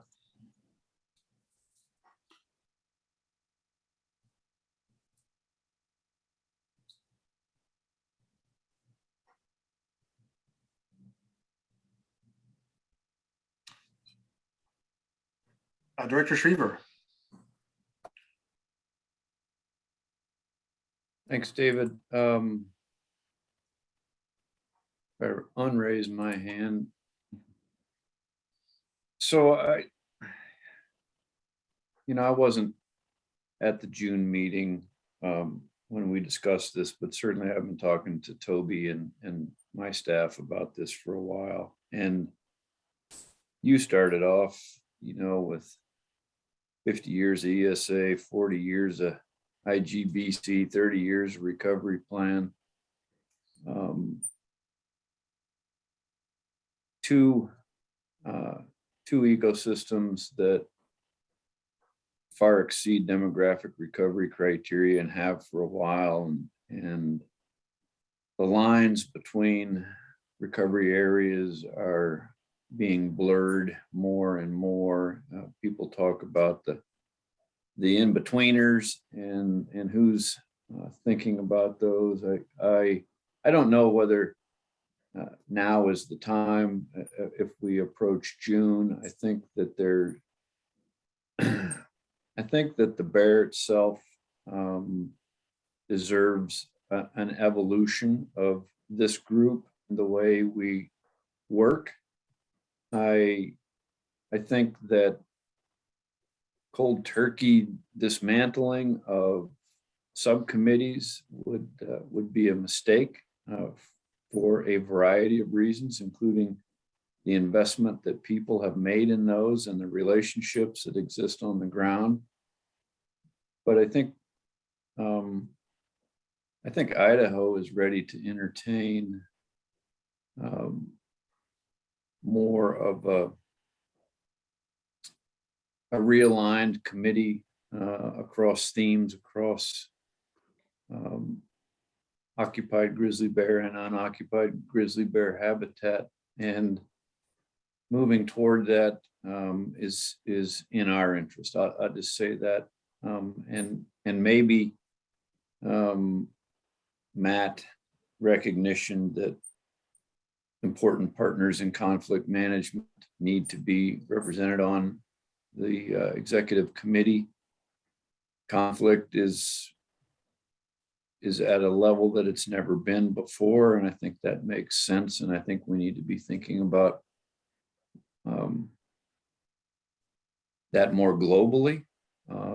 So not wanting to get ahead of anything and force it, I think at a minimum, the hybrid concept that you all talked about at the June meeting is what we need to gravitate to.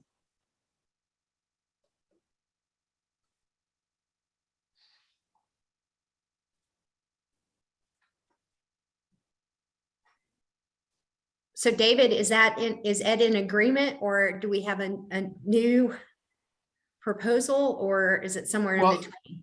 I think it was a different topic. Okay. Matt presented the specific question to the group about wildlife services, which let me come back to. So for Director Schiever, I mean, I think we at the December meeting did agree that we wanted to pursue hybrid, that we were going to maintain the ecosystem subcommittees for reasons that we just heard a few of, but that in certain areas, IEO, science, and likely conflict reduction, there are tools, there's research, there's communication that can be done. Yes, you need the local connection in the subcommittees, but it may be that there's particular actions. And again, we're going to need to sharpen what those actions are. That was a very rough exercise we just did.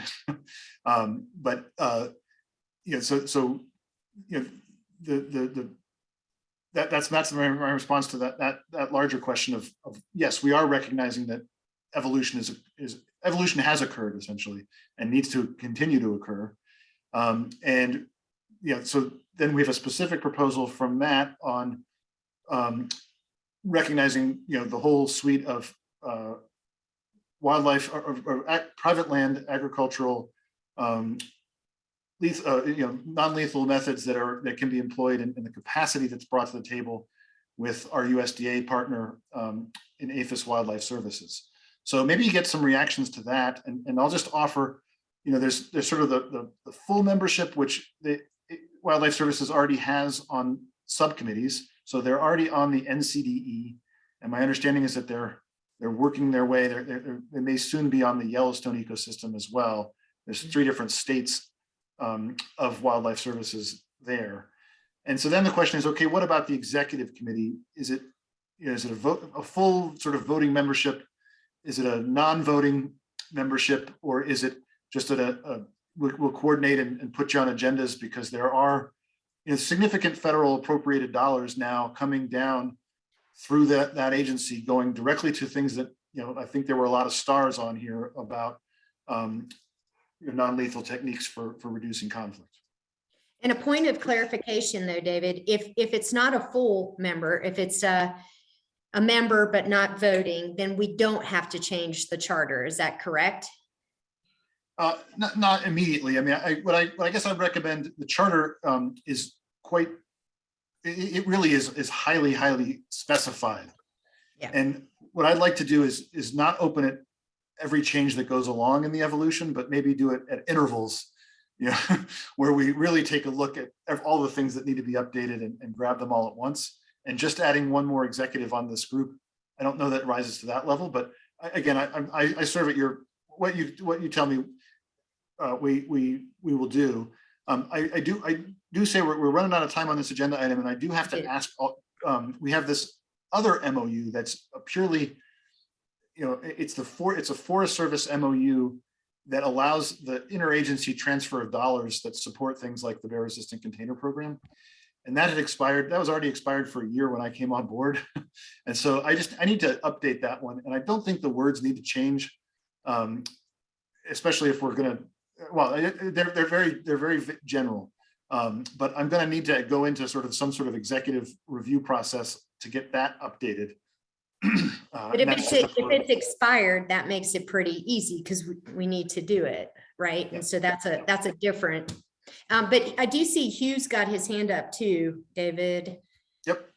Yeah, well, and this was coming back to the previous point about wildlife services. And I mean, David, you said before, as we were going through this exercise, that you believe that form should follow function, and I agree with that. I think that's a really good point. And again, as you just pointed out, there are several things that came up through that exercise that are around conflict management, which, again, following that form and function process, would indicate that maybe there's value in having wildlife services be a full and voting member.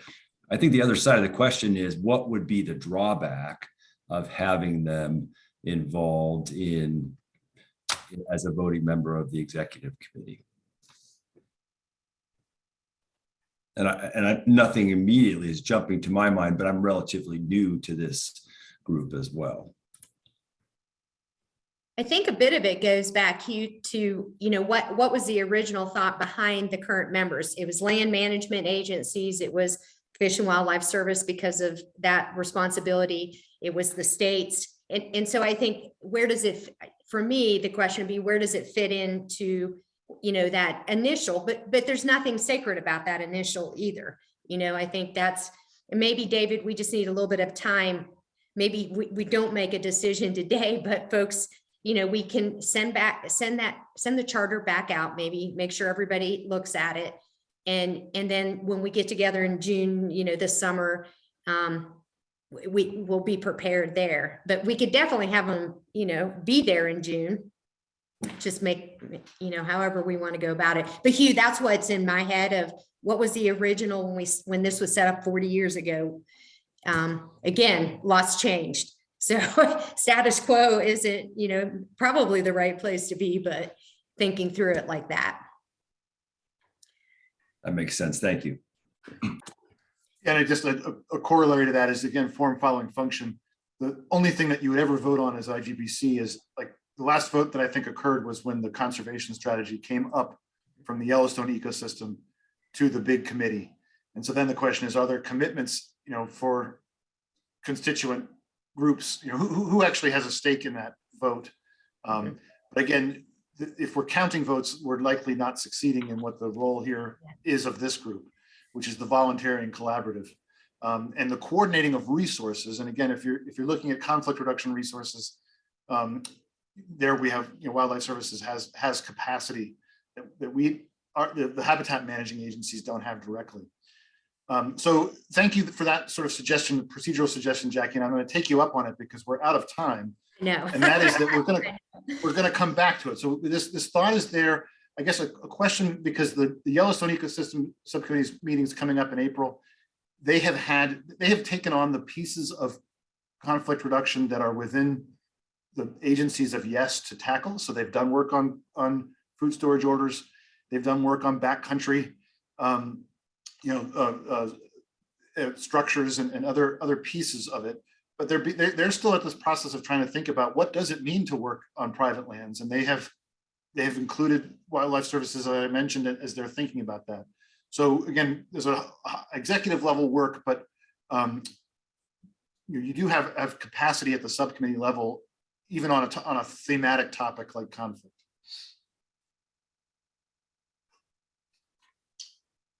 So David, are we in the structure membership discussion now then, or? Yes. Okay. That was it. We did it. Well, did we want to touch on just the potential, if we're gonna discuss this at the summer meeting, the other part that's come up a couple of times, and I put this out to the executive committee to think about it, is and the subcommittees around tribal involvement, tribal engagement, tribal participation, and you know, where does that fit in? Is there a way, David and I talked about that we could do some I could do some one-on-one engagements. Ed, you'd love to have you join me. But to think through that. So David, I don't want to go into deep discussion with that, but I just want to plant that with folks that, you know, I would roll that into the same kind of discussion. Maybe the subcommittees, we have some engagement already at that level. So I asked the greater group to think about that, because we definitely, you know, want to have to hear from the tribes in whatever way is meaningful for them. That's all I'm going to say. I'm putting it in the container, David. Okay. Thank you. Anything else that needs to go into the container for, you know, future discussion on structure or membership? Or you can go straight to the bear container discussion.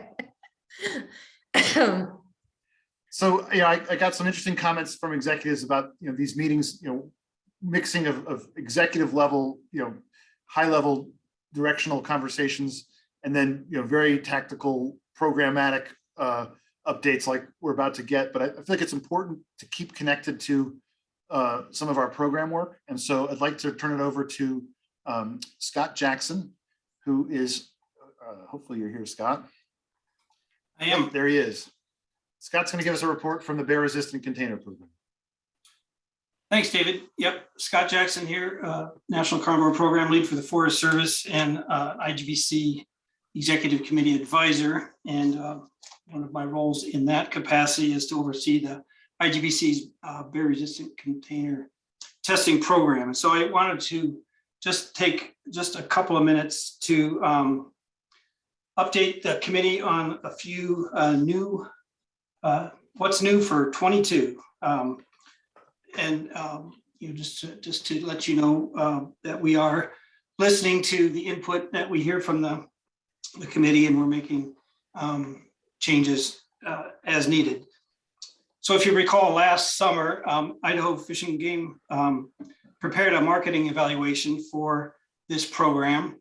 And I really want to thank Idaho Department of Fish and Game, especially Toby Boudreau, for kind of shepherding that effort and providing an evaluation of the program with some really good recommendations on how the program could move towards self-sufficiency, bringing in more revenue, being more of service and value to its customers. So for this new testing, the 2022 testing season, which will start here April 1st, we are implementing most of the recommendations that marketing evaluation recommended. So real quickly, those include raising testing fees. So we're substantially raising testing fees for this year. We're going to simplify the fee structure, just make fewer categories. It's just easier to understand for the manufacturers submitting products.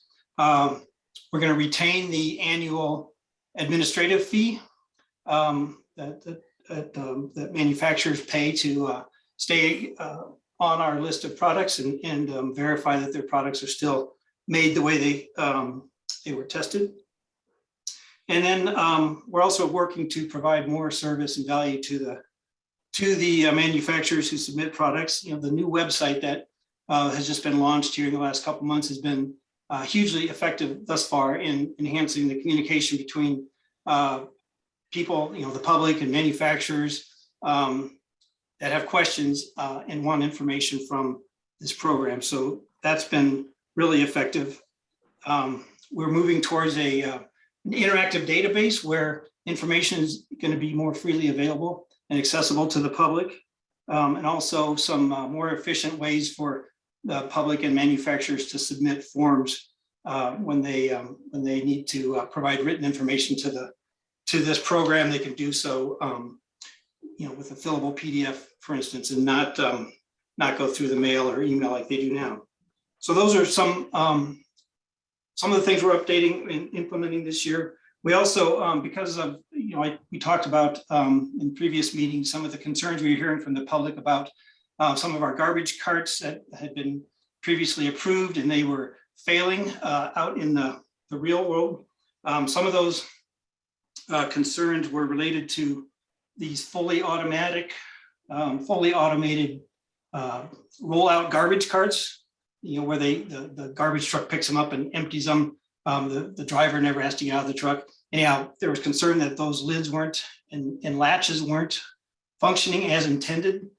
Either the truck would go to empty them and the lid wouldn't open, which made them ineffective and unusable, or the latch was too loose and the latch would just open up if the can was tipped over by a bear or whatever. And so in response to those concerns, we're adding a component to our testing protocol this year for those fully automated garbage carts that besides the live bear testing, we're also going to subject these carts to a garbage truck test where we actually will take them out and test them with a fully automated garbage truck that would empty them and make sure they open as intended. So to be considered for IGBC certification, those fully automated carts would need to pass both the live bear test and the garbage truck test. So that's something new for this season. And lastly, just a couple of notes on, since we met last winter, we've learned that Wild Safe BC, which is an organization out of Kamloops that works to reduce human wildlife conflicts, they had done some bear resistant container testing as well in Canada and had tested a few products every year over the last several years. They had used both grizzly bears and black bears. They are no longer testing products. They've kind of gotten out of that business. And so as far as we know, IGBC is once again the only product testing program that is out there. Relatedly, as we mentioned also last winter, there is a black bear product testing program that will be coming online, focused kind of in the Southeast US, that hopes to come online here yet this spring. So stay tuned. That's obviously separate from us, but we're staying in communication with them. So those are kind of some new things for calendar year, testing year 2022. And that's all I've got, David. Any questions? Thanks so much, Scott. Any questions for Scott?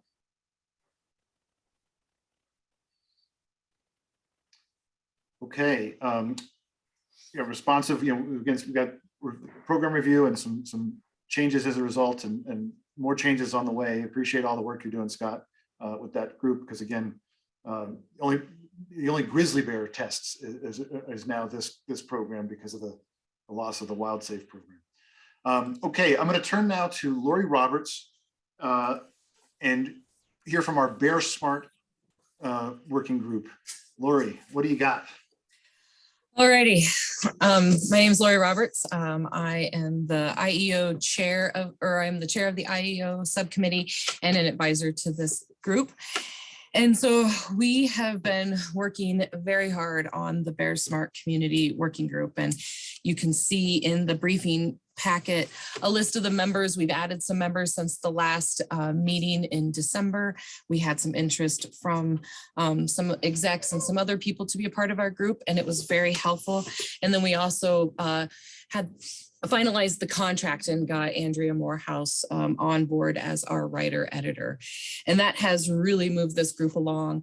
And I'm not going to give a PowerPoint presentation because I did in January, and a lot of people were starting to use it to talk to their communities about the Bear Smart program, but we have made some changes. The concepts are still the same, but we've kind of made it smaller. Instead of 6 criteria, we've made it 4, and we've kind of lumped some of the criteria together. So in your briefing packets, you'll see a table of contents, and that kind of will go through, the introduction to the program and whatnot. But then under the certification, the criteria are establishing a Bear Smart committee. Criteria 2 is completing the assessment of your community. Criteria 3 is developing the Bear Smart community plan. And that's where we lumped the other criteria as implementation of rules and regulations and things like that, and a garbage plan. We've kind of lumped that all into this Bear Smart community plan. And then number 4 is just implementing the plan. And so what we wanted to talk with the executive committee about today is more of the administrative side of things. We've been talking about how we could just make this really great program and put it on our website and have it out there for people to, use, but we don't really give them any support. Or if you talk to other programs, that Bear Smart programs, the only way for most Bear Smart programs to survive is to have someone running the program. And so, let me see, sorry, I lost my focus.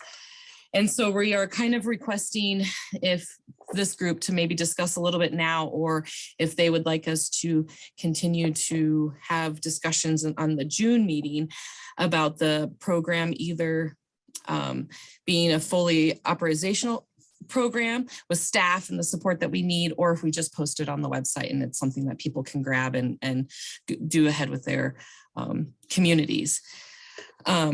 And then the other thing we would like is if there has been any red flags, if people are still really interested in us to move forward, we try to bring it up at each of the subcommittee meetings. And so I don't know if there's any subcommittee chairs that have any red flags, but we would like to kind of get your yes, please move forward. Our timeline is to have a draft of the program done by March 31st, so the end of the month. We will send it out for all the bear specialists, conflict specialists on the ground to look through to make sure there aren't any, or just to give us comments and things like that. And then we will have a full program package ready for you in the June meeting. David, did I miss? I don't know if anybody has any questions or any additional information they need, or yeah.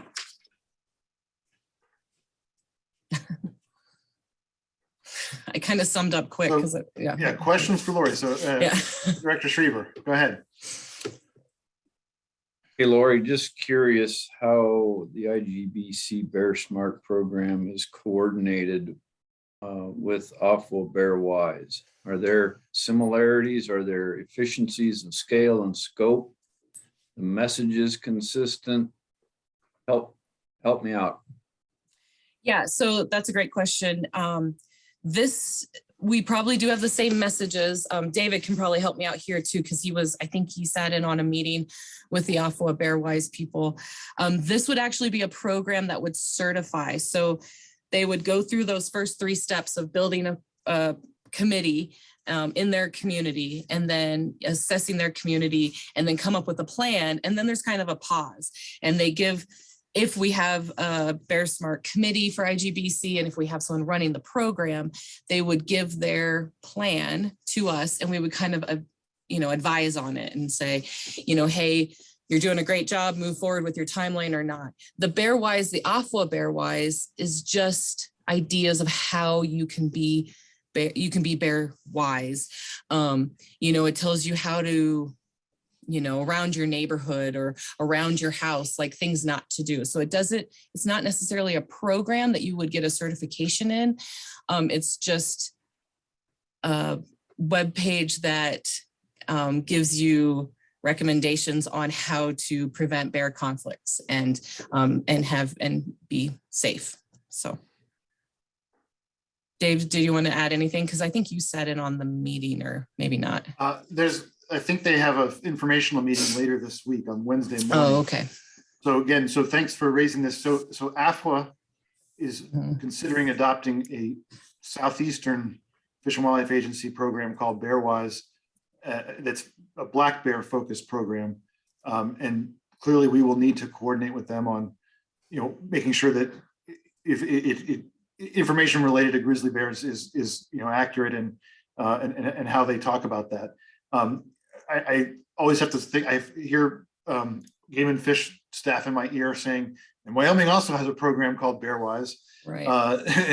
They were trying not to be confusing here. That is a long-standing program that provides very good information to the in that state. So those are meant to be. I mean, as I understand what AFWA is doing, it is information, education, outreach. It is a central location for information. The Bear Smart, as Lori said, is meant to be, well, there's 2 ways you could go. Right. We could publish it and have it be information that's on our website. And that it includes things like, how a community can get organized and start to take the steps that they would need to take. And that's it. It's just information that we're posting. Or it could be more like what British Columbia has, where it's an operational program and there's an offer that they can talk to us at IGBC as they begin to go down that path, and that we're there to help them through the steps. And then at the end of the day, we're there to say, you made it. We're going to give you this logo or this plaque that shows that you're bear safe. And the idea is that that's a carrot, that might unlock some further resources for communities and get them headed in that direction. And then kind of keeping track and keeping up with them and having them check in at certain intervals to make sure that they're still on the right track or they haven't fallen, or as things changed, we would track that. So the challenge with that offer is that offer is a commitment of resources. And so that's again why I was trying, again, it was obviously a very rough prioritization here earlier, but we have limited, the IGBC budget is about 90, after you take my salary away, there's 93,500 currently collected from DOI agencies. We're using a portion of that to do the criteria document development this year.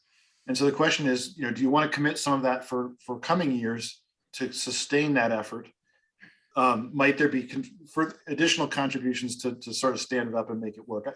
Jennifer, did you have your hand up? She did, but I did.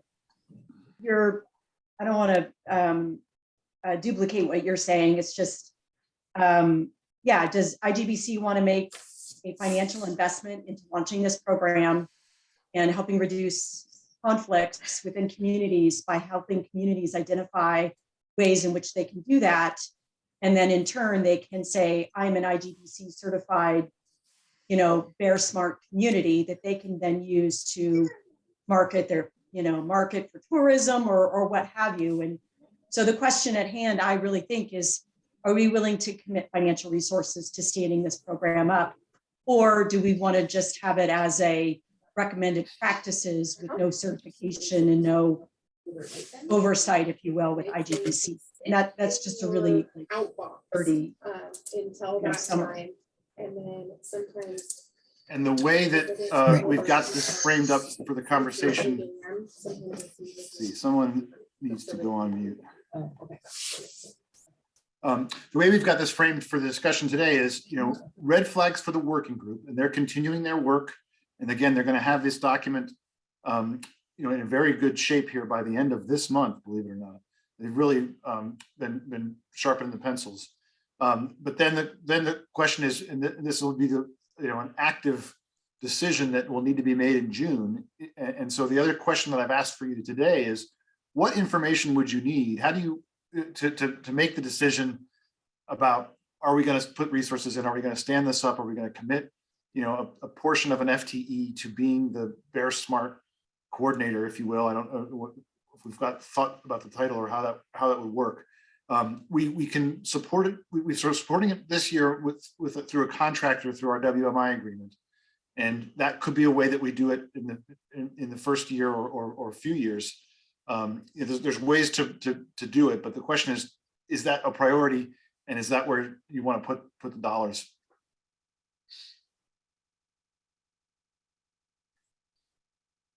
So I guess let me take them in one at a time. So the conceptually, I don't know if any of the executives have been able to talk to their folks on the working group.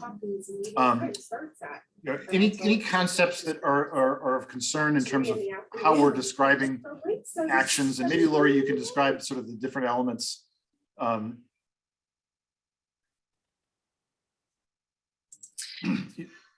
Yeah, sorry, there's some background noise. Can you repeat your question? Sorry, I was. Oh, you're muted, David. We're looking for red flags here for the group. And right. So just maybe if you could go into, they have not seen sort of a outline of anything more than just an outline. So what are Right. the elements that, you form a group and then you work through different, you do an assessment, you work through different, issue areas like waste management. Mhm. Yeah, the big ones are making sure that your community has an education program and it's educating multiple, tourists coming in, new residents. There's maybe some school program. Yeah, the trash component's a really big one. There is also like your greenways and then in assessing bear conflicts in general, like has your town had any conflicts in the past? So working with your local bear specialist. And this is supposed to be a really community driven program. So we're hoping, to involve all of the agencies that need to be involved, but actually kind of have the community take the lead and seeing where they want to where they can do better within their community. And we've kind of made them, they also define the area because we had a lot of people ask about, small little ranch communities, then what about the ranchers around them? And it's up to the community itself to kind of define the area that they would like to work in. And so, as far as red flags, I think I really feel like we have a really good, diverse working group of IEO specialists. We have included bear specialists from Idaho and Wyoming. We have Kim Johnston with People and Carnivores who kind of brought this idea to me. And she's been working with the community in Montana. Hillary Cooley's been involved. And then, like I said, Jennifer Carpenter came on after the December meeting. So I feel like as a group all together, we've really made sure that we're using proper terminology. We're not forcing them to do anything so that there's, the ordinance would be great, some kind of way to set a law, but that's not going to make or break if they can become a bear smart community. So I can't really see any red flags or would bring any concerns to this group at this time. So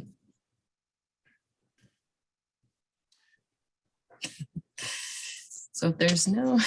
Any questions for Lori? Do you feel like you have a sense of what's coming here in this document? Again, it's just, it's a specific, the idea is it's a set of materials that's going to point back to existing things that states and others already have, so it's range wide, but then, go here for this if this is where you are. And, then there's going to be that, like, sort of the materials that go with it that communities can use as they get started. And I will say go ahead. Sorry. I was just going to say that's a big part. We also are being very specific. Like if you're an Idaho community, please reference Idaho Fish and Game. Like we're not trying to steer away from making sure that the state agencies are the go-to agencies for those communities to work on these conflicts. And then the other part was looking at their plan and just making sure the timeline is doable or is a feasible thing for that community. So, Ed.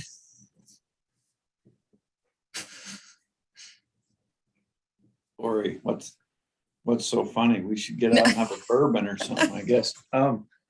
So I'm just trying to wrap my head. I get whether it's Bear Wise, Bear Smart, Bear Genius, Bear Super Genius. I get the need for education, community support. I'm trying to wrap my head around the step of certification. If you do these things, you get IGBC stamp of approval of a Bear Smart community. And I get the container work, but in the end, if the stamp of approval on your cooler ends up not being true and a bear gets into your cooler and eats your stuff, you got to go to the store and buy some new stuff. And if we're certifying a community Bear Smart, and along with that comes some expectation of bear safe, and something goes south, where is the committee in regards to an expectation that you've gone through all the hoops to be certified Bear Smart, yet you still had an unfortunate conflict that ended up in somebody being hurt? Have we thought that through that far? That's a great question, or a great thought too. I don't think we've, oh, go ahead, David. Well, I was just gonna say, so we have checked, we've looked into sort of the can we do this was a question that was asked at a previous meeting. And the definition of certification, just means that you've met the standards that we've set. And so the bear resistant container program is very careful to say, when we give you this certification, it just means that you passed our test in the form that we've described it. Your product, survived for an hour, and they're very careful at using the word resistant, bear resistant, not bear proof. And so understanding that in different circumstances, you might end up with different results. And so I think you'd bring a similar philosophy into this of, if they got that far, it would mean there was a very concerted effort in that community to take a number of steps. And if there was the same way in the container program, they get field failure reports, and you just heard about a modification to the protocol for these poly carts, then maybe they would have to be a living. I mean, certainly we would want to avoid any tragic circumstance like that. But that's a way I'm thinking about it. I will say, go ahead, Jennifer. Sorry. No, you go ahead, Lori. Well, I was just going to say too that the feeling of communities doing this as a community group, and I think we've just had so much outreach for this program to be more of a structured program. And I feel like them getting that stamp of approval gives them a little community camaraderie in a way towards bears. And so, like we haven't talked about what happens when something goes wrong, but I think David gave a great explanation. We're not saying that something might not go wrong. We are just trying to reduce those bear-human conflicts and trying to educate for human safety. But I do think that so many people are looking for some kind of program to help them with this expanding bear population. So that's all I was going to say. Jennifer, go ahead. And Ed, I just had a question for you. Was your concern based on like a liability factor in terms of, if we certify community as bear smart and something happens, then they, would we be held liable, or would the agencies or something? Was that the basis of your question? Yeah, so maybe partially, but just maybe less about from a legal standard and more about the court of public opinion that would circle back on. So what happened to this certification? I thought we were doing everything right, and we've done everything the experts have told us to do, and blah blah blah.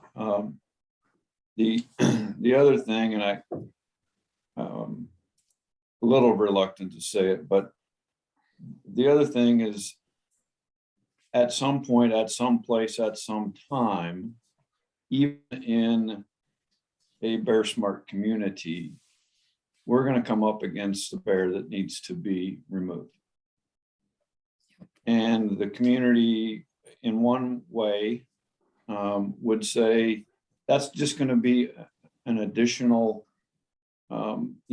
the community could say, we've worked so hard, we've made so many commitments to be bear smart. We went through your program, we're certified. You should not be taking this action. And, those are the two aspects I think about. So Ed, I come at it from the other side though. So for me, because there's such an overwhelming, like you talk to Jackson, and I lived and worked in Jackson. So I feel like I have some understanding there. And even talking to folks now, I actually think the part of being in this program will actually make that easier, because on the other hand, people are saying, we did everything. You know, we've really worked towards trying to eliminate conflict. We've tried to be wise. And if we get to that point, it's that piece where I believe the public and the community, you know, will be able to say, we did do, you know, everything we could think of. And if we still get to that point, then that's where we're at. But I think the positive just outweighs the negative in regard to that common goal we all have of none of us want conflicts. We don't want the public or any person injured or anything worse than that. And we don't want to remove bears. We absolutely don't have to. So, you know, this is that piece of, we just don't have a perfect world, but whatever we can do to help people be in that place where if we have to get there, then we've done what we could. So I kind of come at it from that other side, Ed. It helps us actually, if we end up in that place, help people, you know, feel like they did what they could.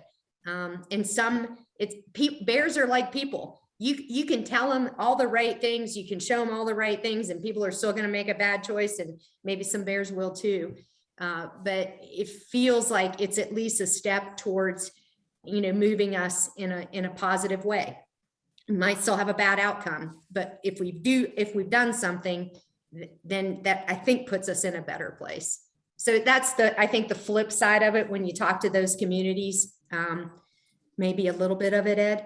It's not perfect. There's no perfect, but it is helpful. And we do address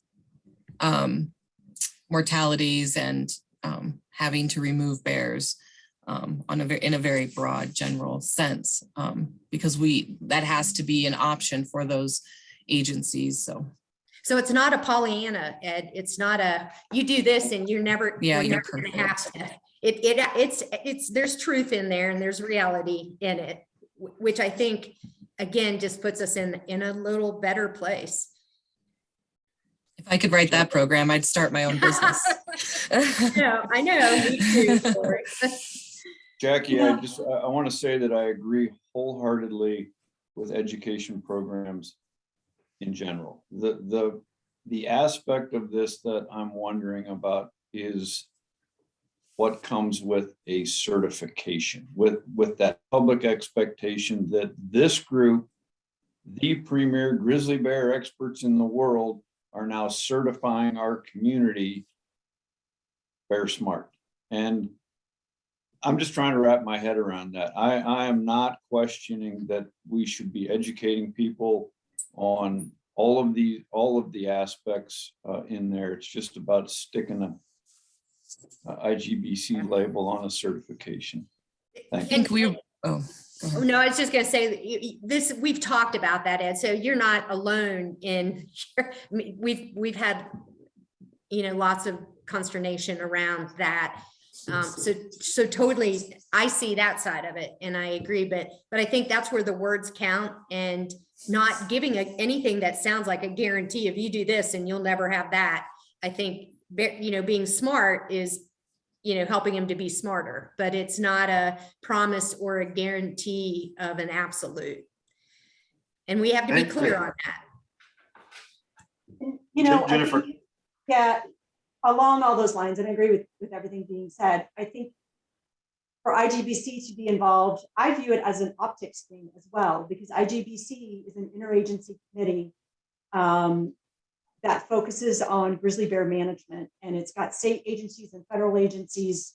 And, you know, I feel like if we all are coming together as a group of IGBC and we want to support communities in their efforts to reduce conflict management, and we're putting skin in the game in the sense of we are rolling out this certification that communities can follow, that have the seal of approval of IGBC, that has all of these agencies involved. I'm not articulating it very well, but I think it lends credence to the principles we're trying to educate people about. And then they take that very seriously, and that helps them reduce conflicts in their community. Again, I'm probably not articulating it very well, but I think having an IGBC name on it means something. And I view it as a very positive meaning.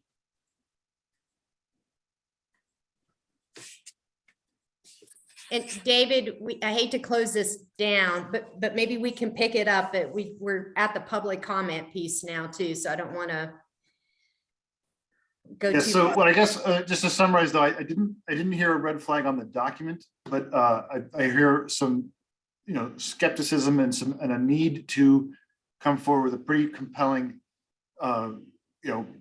operational concept of how this would work and what the pros and cons of standing behind it with sort of an ongoing staff support versus putting it out there as a voluntary set of pieces that communities could pick up and work on their own. I think that sums it up. And so we can continue this in the summer meeting. Ed, maybe we'll just have more time for probably a little bit more deeper dive. And if there's anything you need additional to look at or understand it, we can do it, send it to you. Well, and again, I was asked the executives, we'll have to figure out a way to bring you we want to get your eyes on this document as it gets, to its final, format. So then that'll help, I think, with deciding whether it's something that just gets posted on the website or something that becomes the basis for, an ongoing program. Yep, that's what I was just going to add. So we'll be interacting here between meetings. So I'm going to shift now and welcome members of the comment for sharing us thoughts about what we've discussed today or other thoughts that you may have. And what I'll do, I don't have Dylan, but I think I've learned from Dylan. If you would raise your hand, it's at the lower part of your screen in the Zoom is a little raise hand. And if you raise the hand, then I can bring you forward, and you'll still need to unmute on your end. And then if you could state your name, where you're from, any affiliation, and share your thoughts with us. I can help you watch that too, because you have to look at both the attendees and the panelists. Attendees, right, David? Yeah.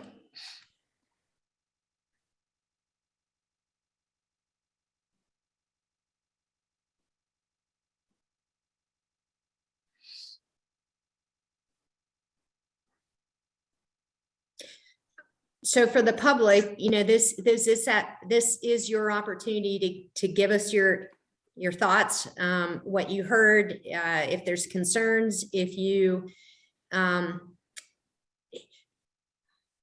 a question about what you heard today, this is your chance.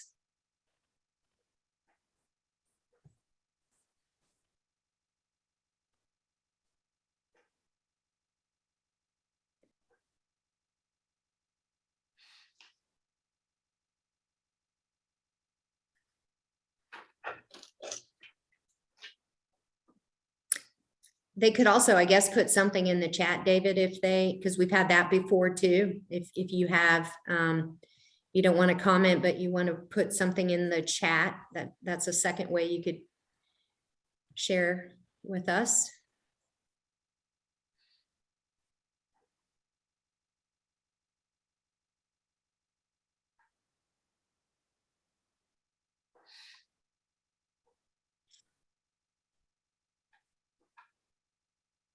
Maybe give it another minute, David. I have that, what is it, my 7 sec, Ed, I have like a 7-second rule that silence gets to me after a certain amount of time.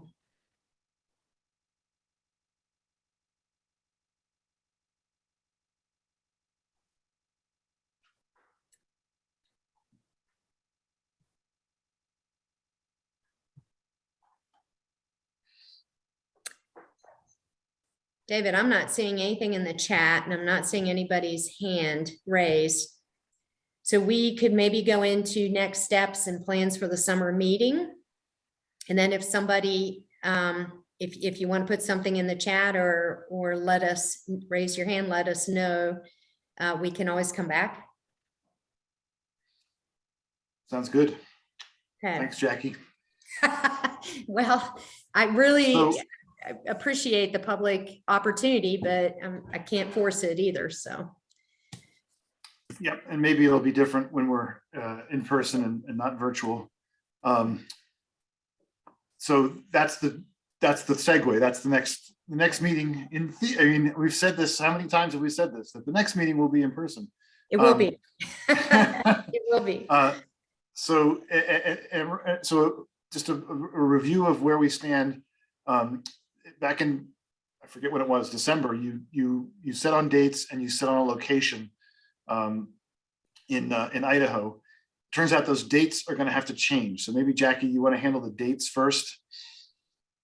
Yeah, so the first part of June has now been taken up, but so we need to talk with the execs of looking at and it doesn't it could be June, July, but we just, you know, I know folks get busy in July, but the looking at the week of June 20th or June 27th of, you know, that's before the 4th of July week. So wanted to see, and Ed and your team, you know, the discussion was, I think I mentioned this to you the other day, Ed, was we're looking at Idaho, or that was a suggestion, and y'all were willing to do that then. So that's a question, right, David, of are we still good with the location? And then, so maybe we land on the location first, and then we talk about the dates. Because you, of course, it would be important that the dates work for you, Ed, if you and your team take it on for Idaho. Well, I'm going to continue to extend the invitation that Idaho did previously to IGBC, but I'm going to tell you that personally for me, my June is stacked up. I think I do have some flexibility, 27, 28, 29 window, but the end of that week disappears for me. Okay. And that is probably the 3 days that I have that is not previously committed in the month of June. That actually works for, that week works for me, but then we just, David, how do you want to handle the rest of the folks? Well, I just, let's see if we can hear it, if folks can access their calendars. You know, we had landed on some dates back in December, and you know, those are not going to work. So sorry to revisit that, but that's, so the motion on the table is to move from what had been the 14th to 16th, move that to 27th to 29th. And I guess, so if that does not work for you, if you could let us know.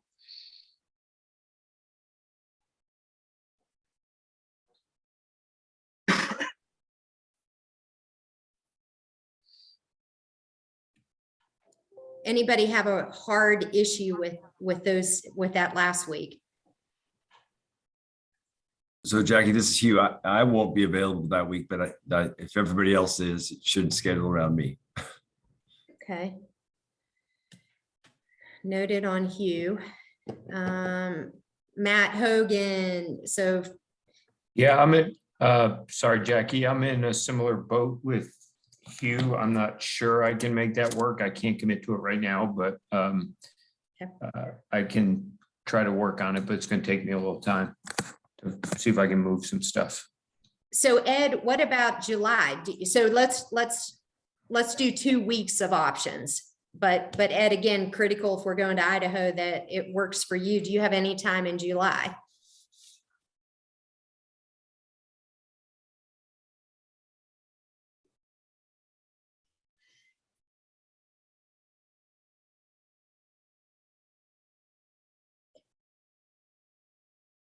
Ed, are you with me?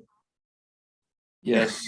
That's at 7 seconds of silence. You had your 7 seconds and you gave up on me. Well, July is tough, but and these dates are probably going to be worse for other people. Following the July, I have 6, 7, 8 of July. I'm open. I'm Then- wide open in July. I could make almost anything work.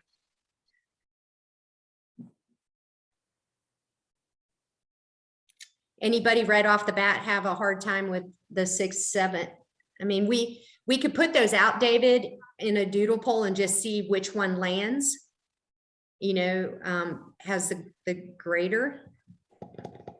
Does that mean Ed's gonna host us for 4th of July at his place beforehand? Well, maybe not on the 4th, but do you think those are your best dates in July, Ed?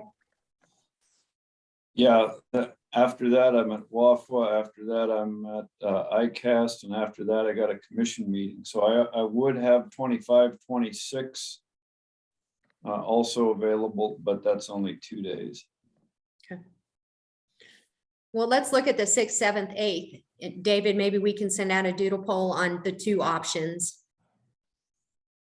and see where we get the majority of folks. Yeah, it looks like Hannah, the July date doesn't work. And I can't tell if Claudia, that was the June date or the July date that didn't work for you. We in chat. So, okay. It was the June dates that didn't work for me. Okay, so yeah, so we have a couple of folks that we know wouldn't make June and at least one that can't make July. So that's likely going to happen. That's what happens when you change a date with executive calendars. So yeah, if you want to do it that way, Jackie, we can do it that way. So just do a doodle poll and ask folks to respond. Yeah, it might be the easiest way for us to just get a good assessment of it, and then we can talk. When did you guys have it? When did you guys have it scheduled originally in June? 16, 17. Yeah.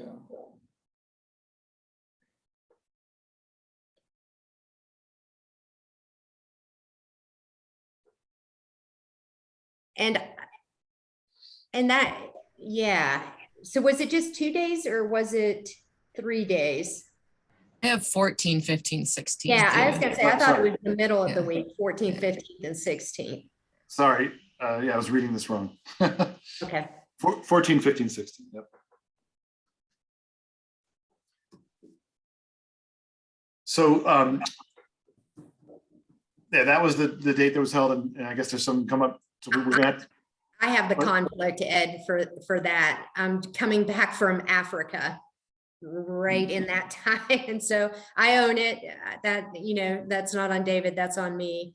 I got one of those, you know, once in a lifetime, and I could probably be back for the end of that week, but not by the 14th. I think I'm actually, yeah. So that's what happened. I'll own it. okay, so we'll send a doodle out about the June and the July options. And I guess maybe now for the more you know, interesting topic, which is, and what, you know, the purpose of these summer field meetings is to get closer to the work. And yeah, so the proposal was Coeur d'Alene as a location. And I guess, you know, any thoughts? I mean, it's early yet. I don't know, you know, about things that you definitely would want to make sure we included in an agenda in that location. And I think Toby had put some thought into it, Ed, as to what we could see or do up there. Yeah, Toby can pipe up. I know he's listening. Yeah, I think, you know, when we talked about having the meeting last summer, it was going to be actually at Schweitzer ski area, which is a little north of Coeur d'Alene and near Sand Point. And that would actually put us within striking distance of the Selkirks and the Cabinet Yaks. And of course, we could go and look at some of the transition habitat between the two ecosystem boundaries. We could talk about, we could go through the Selkirks or the cabinets or both. I mean, it's pretty close proximity stuff. So I think that'd be a great field trip. We obviously have, conflict folks stationed in North Idaho that could definitely give us, a tour and presentations. And yeah, I think we could, I think it would be informative for folks who have never seen that part of the world and give us some things to talk about in regards to the land between the boundaries and who's stuck in the middle. So no, I think there's a lot of opportunity there.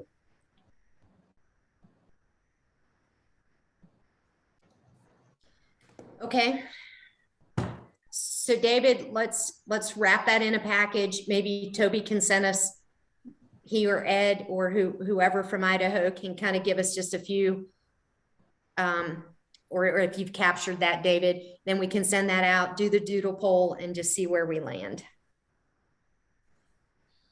Sounds good. Okay. All David, right. would you include that first full week of June? The reason I have a conflict that week is we're tentatively setting up a leadership meeting, which we're tentatively setting up in Sandpoint, and they usually run 2.5 days, and we just haven't picked the days. And I think we might be able to influence something there. So can we look at that week too? The first week of June or July?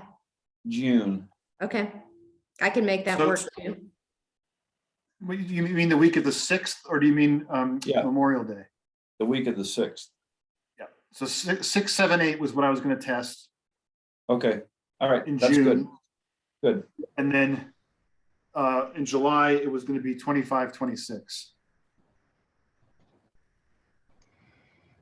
David, I think that was to test June 27th, 28th, 29th, and then July 6th, 7th, and 8th.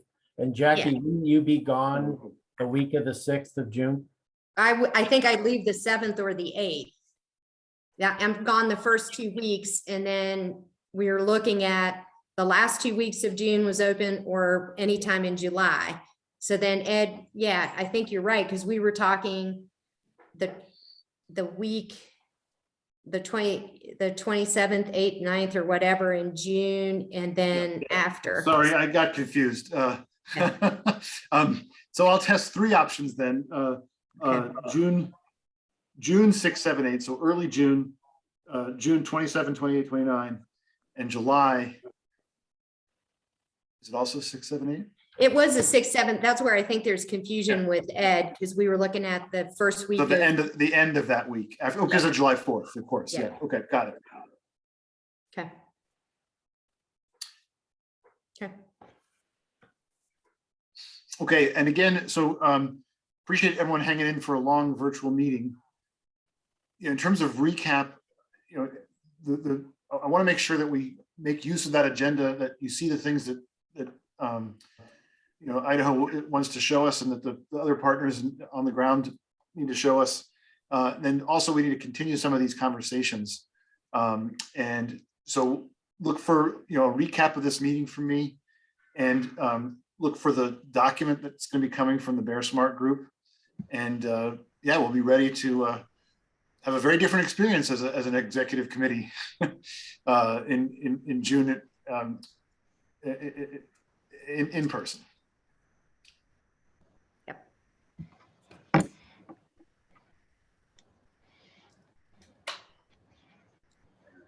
Claudia, you're showing up. Did you? So, okay, go ahead. Yeah. No, I sorry, I just forgot to mute myself from earlier. That's okay. Okay, David. Yeah, so I just again want to thank this group. Thanks for working through this agenda, and remember that I'm here. So I'm IGBC doesn't really exist. It's a concept. You're all working for, state and federal agencies. I work for you. And so, please reach out to me in between meetings. Please say things that are bothering you or, things you'd like to see happen. I'm going to be interacting with the subcommittees as they begin to do their meetings, which will happen between now and your next meeting. So, reach out, let me know how I can support you, and really, again, appreciate your engagement. All right, and then you want me to take it across the finish line? Okay, so following what David said, really appreciate folks making the time for today, because it isn't a normal part of how we would go through the year, but with everything going on, trying to do this in a virtual world, which just makes it more difficult. I think having that extra engagement, obviously today was really lots of interest and lots of folks joining in. And so I think the value was there. So thank you for being willing to do that. And we'll get the summer figured out. I for one have been virtual the whole time I've been chair. So I'm really anxious to spend some time with folks, in person. And then we still have the December meeting coming up where then we'll transition, but lots of important work goes on at that December meeting, and wherever we end up at in the summer, we'll nail down the logistics for that. There was still going to have to be some communication, as we've already said. A couple of things will be coming out to the group. The figuring out the summer meeting, as well as sharing some of the information around the Bear Smart community piece, and the best way to make sure folks get that in front of them. And then I bet there's something else that's going to come up that we're not aware of. No pun intended with the aware piece, but there, things are evolving fast. And so, as David said, he's here. It is awesome because he really does help facilitate information flow. So please feel free to reach out to David and myself if things come up, and we communicate pretty quick back and forth. And so, high commitment from both of us on trying to keep anything moving that we need to. So, just keep the lines of communication open, keep your level of commitment, as high as possible, because I think we're going to need it. And we have a lot of good stuff going on and a lot of good things in front of us. But I think we are making a difference. And so I appreciate it. To the public that joined today, I thank you.